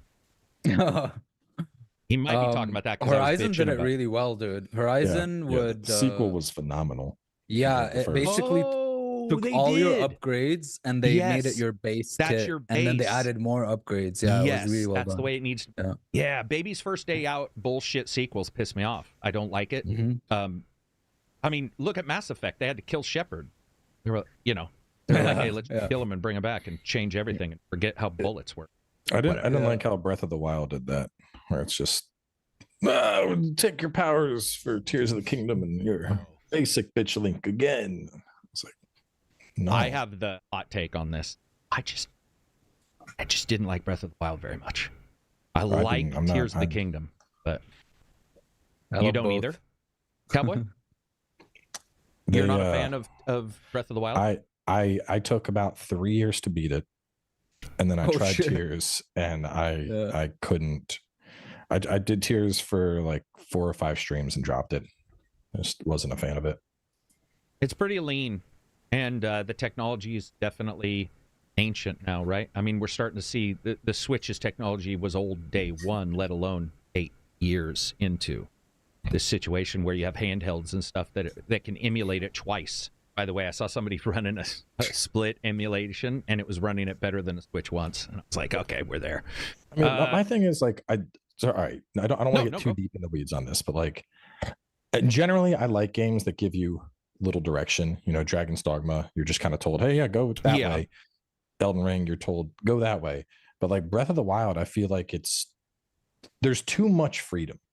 I feel. I know that sounds weird to say, but they're almost like no, I get the kingdom, and I'm like, okay, like there's a place to the east at this one spot, and I'm like, what about all this other shit? Like, should I don't know, man. I just feel overwhelmed by how much freedom, and inevitably I just comb through the map doing fucking dungeons for like 15 hours, and then I'm like, okay, I had fun, I'm done. Like, I don't know. There's something at a fundamental level with that game which just doesn't click for me. Don't you think it's also I push this all the time and I get a lot of shit for it from some people, not everybody. But I just feel like, dude, if you got 15 hours out of the game, maybe that's all you get out of that game. Yeah. Like, there's nothing really wrong with that. Being like, hey, man, I like the dungeons. I played the dungeons. That was great. The other stuff wasn't for me. I still like it, for that. That's how I feel about a lot of Assassin's Creeds. Like, I barely finish them, but I have fun, and then I stop. And then I'm like, okay, cool. I had fun. I mean... Yeah, I get that with an Assassin's Creed game because even their stories are long. Yeah, I didn't finish Valhalla. I got my. I had 80 hours. I had like the hammer done, and then I was like, okay, I've done enough of this. And then I came back for the Druid DLC. I had fun with that. And that was it. There was no interest in going all the way through Valhalla. Dude, I was enjoying my time. Sorry, I was just about Valhalla. Like, I was just enjoying my time and stuff. And then I think the 85-hour mark, and I wanted to get this next treasure, and it was behind a barred door or something. And I was like, nope, I'm done, dude. I'm done. Dude, I don't know what they were doing. Because if you go to I'm playing the other one, Odyssey, right? Odyssey, yeah. Those don't even exist in Odyssey for the most part. No. I don't know they're in what Mirage goes on. as well. Maybe in Valhalla they have to lock the doors because snow can sneak in. I don't know what's going on. But in Valhalla, the very first mission, you like go up with all your friends and you're killing the fucking monks, you know, as you should. You're slaughtering all these innocents as you should. And then a single door. And by the way, you busted entire fucking walls down as a Viking. You go to a door that's this thick. And like the fucking Flintstones, you can't get through it. Shoot the arrow through the window. You have to go, or you have to go like, there's one of the first ones. You go up to this door, and it's like, you know, you can peek in, right? You can peek in, and then nobody will help you. So I went around, I got inside, and I don't know if the game glitched, but I did the big crawl around the edge. I come up inside, and the motherfucking door opens, and that big fat guy who always helps you, who hates you at the starting of the game, he's like one of the oarsmen. He just walks up. And suddenly he's inside the house with me and helps me open the chest. And I'm like, dude, all this fucking time you could have leaned on the door. You're fat. You're like 600 pounds. You could have busted through that door. Dude, I like Valhalla now. But Valhalla's got some ideas that harmed it way more. And they seem like small things. Because they did so well with the sub-stories. Like, they were so varied. They were the world events in that are the best world events, thing. dude. Funny, the dude with the axe in his head. Do I have something in my... Do I have a mark they were like there? Yakuza, dude. They felt like Yakuza sub-stories, man. Yeah. Oh, hey, speaking of that, do you do Yakuza, Fighting Cowboy? Do you do any of the Yakuza games? I have like showcased them once or twice. I want to get through the wealth one. Yeah. But those games are something I would just play on my own. Gotcha. Anything that's like that, where it's like borderline, like lots of dialogue, lots of cutscenes, I just don't think it sells itself well as a stream, and definitely not as an episodic series, because it'd be like, you know, here's your 25-minute episode, and the whole thing is like the narrative lead up, and you're like, catch you guys next time. Like, it wouldn't work. Or you could do like Brad and be like, hey man, you have to give me likes or I'm not going to do the next video. Smart move. Smart move. But there's a lot of one video things on his channel. I think also with Yakuza, and AI will fix this, but voice actors should definitely be paid. But anytime I hit something, somebody says, oh, and then it's like, oh, and I read the shit. I'm like, I'm out. Luckily, Infinite does a better job, but it still has some. And wouldn't you say Infinite did a better job, Abzy, when you played it? It seems like they had more voice acting. Yeah, the only game that had full voice acting was 6. That was the only one. Ooh, and that wasn't even one of my favorites, I don't think. No, and it was short. It was shorter than. Yeah. Dude, I think you'd like Infinite Wealth or any of those Cowboy, because builds are. Their job system is pretty wicked. Yeah, like their job system, especially because you can inherit, right? You can inherit skills from like different jobs. What's the one prior to Infinite though? Ignoring man who forgot his name. What's 7? the one? Or Ishin. Where you go to like the DMV line and switch out your jobs, or is that actually 7? 7 and that job system. I played Like a Dragon, Infinite Wealth. And then the one where you're like a detective. Oh, dude, Judgment, Lost Judgment. Yeah, those are my faves. Amazing. Where you get to beat up combat kids. And Lost Judgment. Yeah, I got past beating up high school kids. That was it. It's legit the funniest thing I've seen in a game. Like sick, when you go in there and you can just infinite juggle people, dude. Oh man, that game's little teens are like being dicks to you, and you're like, dude, this is what happens in the real world. You just beat the shit out of a kid, and I was laughing. See, this is what I like about game reviews. Even if I don't like the game, if I find something just super entertaining, and I remember being here by myself laughing like a fucking schoolgirl when I was beating up those teens, just going, this is brilliant. This is why I like to review. Oh, it was bullies. Yeah, beating up bullies in high school as a 40-year-old man was just fucking funny, man. Yeah, that game was awesome. Did you do the samurai one then? Probably not. I did a little bit of that one. It was pretty rough. Dated though, like the combat was dated. Yeah. I think Wealth was the most fun I've had, because the other ones, well, Judgment I was enjoying, but there was, I don't remember what it was when it came out. There was something else that just like was dominating my channel, and then Wealth I actually enjoyed a lot, but it was the same thing. Every time those games come out, it's like I don't have the 100 hours I would need to commit to this right now. So they get installed on my Steam Deck, and then they just sit there for when I go on a trip. One of the things that I talk about a lot of times that you are running in now, especially trying to start reviews, is that, and this is not a ding towards influencers. I'm more a viewer, and I just sort of stick on that. So I will say one thing I've noticed is as a reviewer, as an influencer, I find that a lot of people are trying to figure out what their audience will be interested in and then trying to sort of lead them to that content. Whereas a reviewer, I'm more interested in where games are. And then if I get an audience, that's great. But I don't really have to worry too much about, is my audience going to be interested in, as much as I'll just let this game and this sell itself. Have you noticed having to approach reviews slightly differently because you know that your audience, just like me with a podcast, there's a the audience is never going to react as strong if you have a million? No, I mean, lately there's definitely been, I guess, more like a lot of people were upset that I gave I shouldn't say a lot, but there were definitely a loud number of people that were like, I can't believe you gave Dogma such a high score.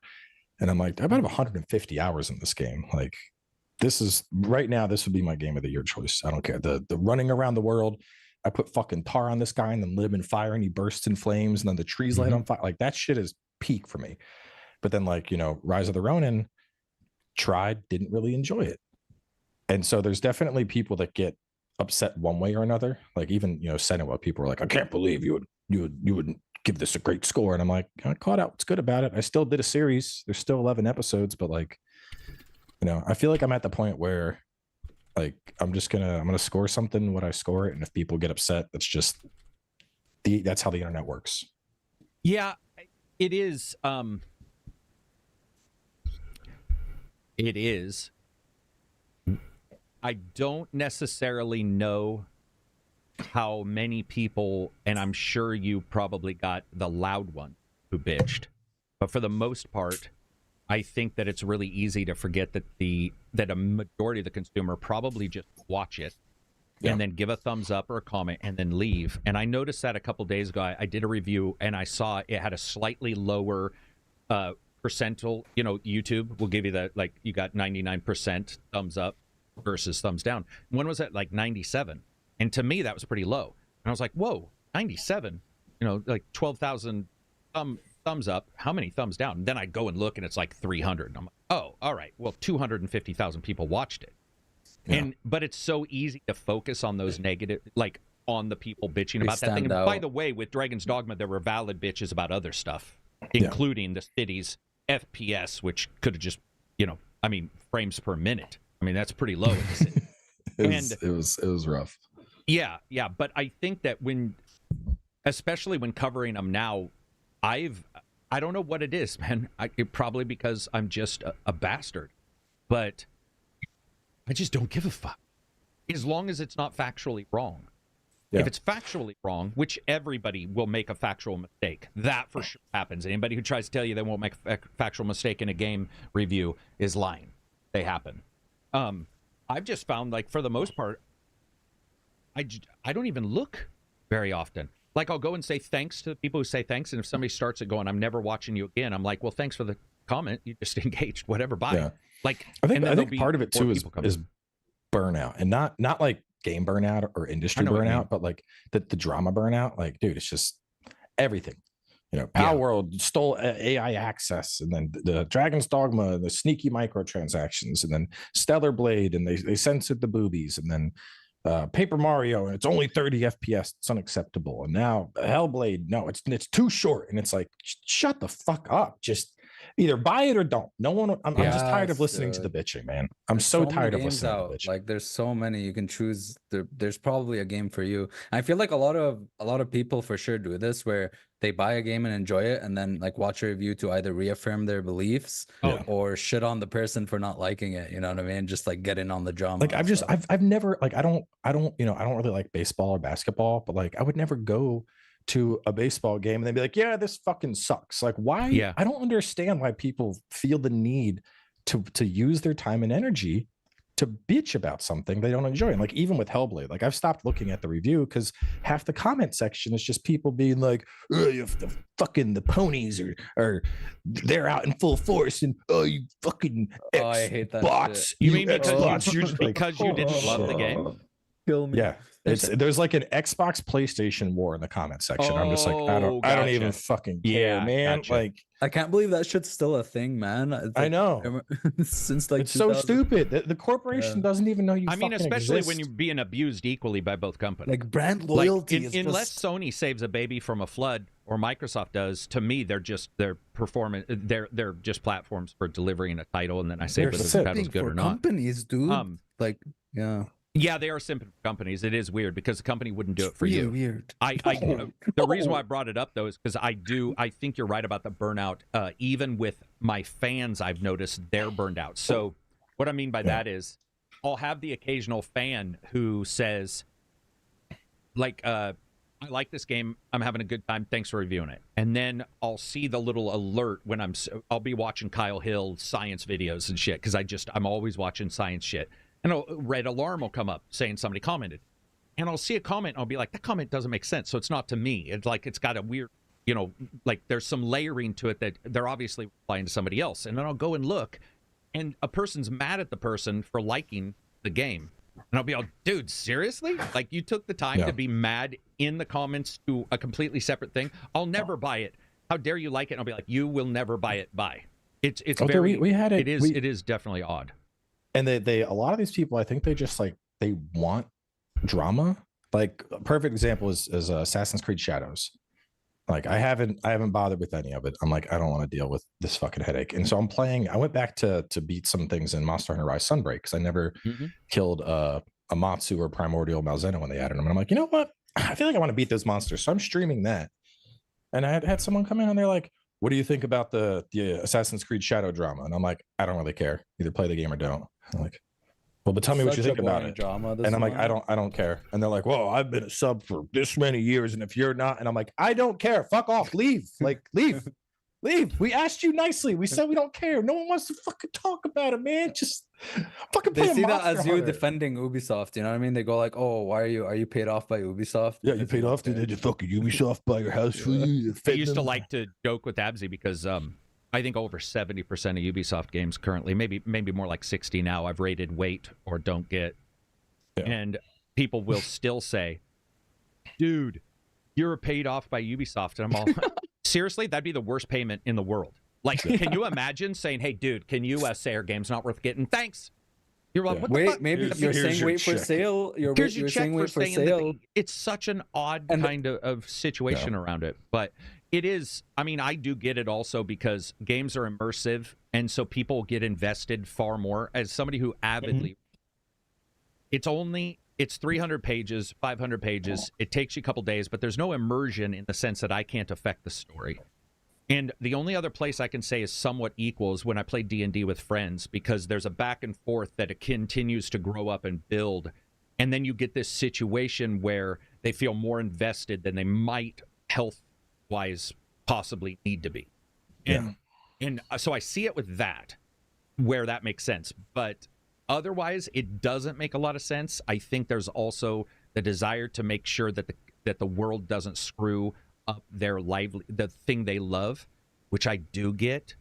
But if you make the thing you love so horrible to be involved with, then you're fighting for something that's really weird. Like if you make it so toxic that it's not fun for anybody else to be involved, or they don't want to communicate because it is so bad, then you lose that too. It's a fine line. It'll never be perfect, but I do notice with reviews, it seems to work better for me to I just don't really pay attention to any of them. I just do the review and then I'm done. The best way to. Well, I mean, otherwise, because I put the review up, what am I going to do? Go fighting Cowboy? I didn't even know he disliked it, and he doesn't even sound like he dislikes it. But it's like whatever his opinion is. What am I going to do? Am I going to redo my video and say, okay, I was wrong? Like what the? I mean, there's nothing. Yeah. It can't go back and magically change the thought process. People get so upset that opinions are opinions. Like that's it. Yeah. Like, I'm a gameplay centric person. You know, the gameplay being pretty much in line with what it was, with no changes. Yeah, there's a good chance I probably wasn't going to bounce off that game to begin with. Whereas something like Stellar Blade, like, oh, the voice acting and the story is okay, but there's fucking crazy action and I'm flipping around hitting parries. Yeah, obviously that's gonna fucking mesh with me. I called Sekiro one of the greatest games of all time. Big fucking surprise. I enjoy Stellar Blade, you know. Like that's Dude, and I think Sekiro is that's what awesome, people though. forget. Sekiro is Yeah. awesome, but like, I mean, that's the whole thing with individual reviewers that I don't get why people get upset. Is like, if the people that come to me for my reviews or come to you for your reviews, I would think it's because they typically have similar tastes. But then bitch about individuality. Yeah, you would think it's because I know the type of games Karak enjoys. I know the type of things he values in games. I value those things too.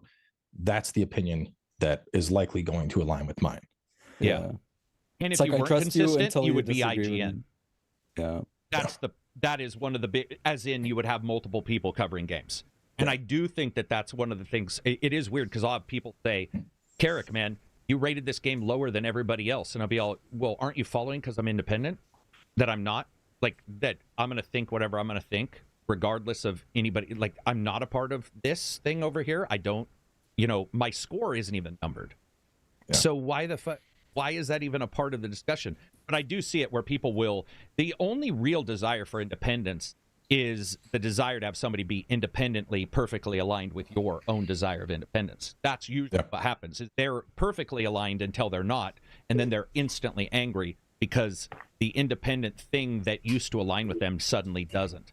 And I do understand that part, but I also, dude, I've unsubscribed and resubscribed to so many of my favorite creators on YouTube. It is unimaginable. I will watch somebody for 60 videos and then be like, oh, they're covering a game series I don't love, and I'm getting unsubscribed, and then I'll go right back.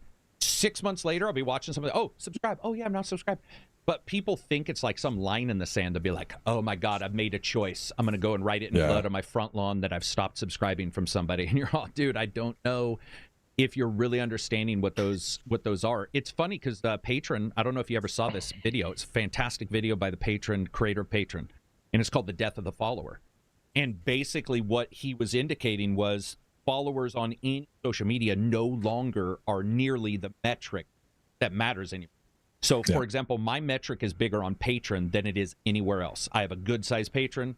It was a great-sized till Patron fucked me over. So fuck you, whoever you are who did this. But Patron fucked me over. But it's very good. My second is YouTube. And third would be like Twitch or, the little small place, Facebook or something. And what his statement was that the death of the follower just doesn't mean anything anymore or nearly as much, which is why sometimes you get somebody with a ton of followers. I've had this where I post a review, my followers are not interested in it, and it does poor views. And it's because the followers themselves no longer, they're not even given every video anymore. Yeah. And that stopped, 3 years ago when they said we just stopped sending everybody alerts. So which unfortunately is why we get the clickbait titles too, though. How did you title your Hellblade review? Beautiful but bland. Boom. Not clickbait. To me, that is absolutely that is just a title. But have you seen some of the titles about Hellblade, man? Oh, yeah. Holy shit. There were people saying that because there was no PR, there was something insidious going on. I'm like, dude, it's a story game. And we've seen tremendously good games get day one code, let alone review code. I've seen early games that are shit get early code. State of Decay 2, I'm talking to you. I liked it, but it definitely didn't do so well on day one. It's an odd situation, man. It's like there's preconceived notions that I think are pushing like everything. I mean, you see a lot of people be like, oh, day one embargoes, never trust. If it's day one embargo, game's going to be bad. And it's like, that's the industry standard. Doom would like to say something about that, and so would Prey. Yeah. Day one, I mean, 48 hours, I think, tends to be pretty consistent as like a standard. But, sometimes it's day one, sometimes it's earlier. But it's, I think 48 hours. Do you mean 48 hours prior to the game going live? Yeah. Yeah. That's, I think, the most common. Yeah. But like, because ultimately it's not about hiding review scores. It's usually about spoilers and then being concerned about spoilers. Like, I wouldn't be surprised if Shadow of the Erdtree, I wouldn't be surprised at all if they make reviews like a day before. A day. Yep. Yeah. Yeah, because I was wondering about that in particular. They are keeping that tight. Yeah, I've noticed that when I was getting some information and asking about it, there was nothing. There was given back, as in, you're on a list, but it was, that was pretty much it. The only thing I've really noticed weird also is if you get an early review and they do patch it afterwards because they continue to work on it, you might get a Elden Ring 1 patch day 1 mess up. Spider-Man, you might get a mess up with a patch, but it's pretty rare. Luckily it doesn't happen too often. I think that kind of situation we've sort of seen that it's moved away. Dark Hollow says you don't need reviews for Shadow. I disagree, but whatever. I think also pre-orders. If you don't pre-order, you're good to go. Yeah. Pre-orders are one of the dumbest things to do. But how are you going to survive without that alternative color scheme outfit? It's just a whole different experience. Or when you have to unpack a Steam game and people who downloaded it and bought it that moment are playing before you and you preloaded it. There's no coming back. There's no. Before we wrap up, I want to know what those pictures are, dude. Those fucking are those displayed in your background? No, this is God, I always forget his fucking name. Let me find. I'm trying to hang on.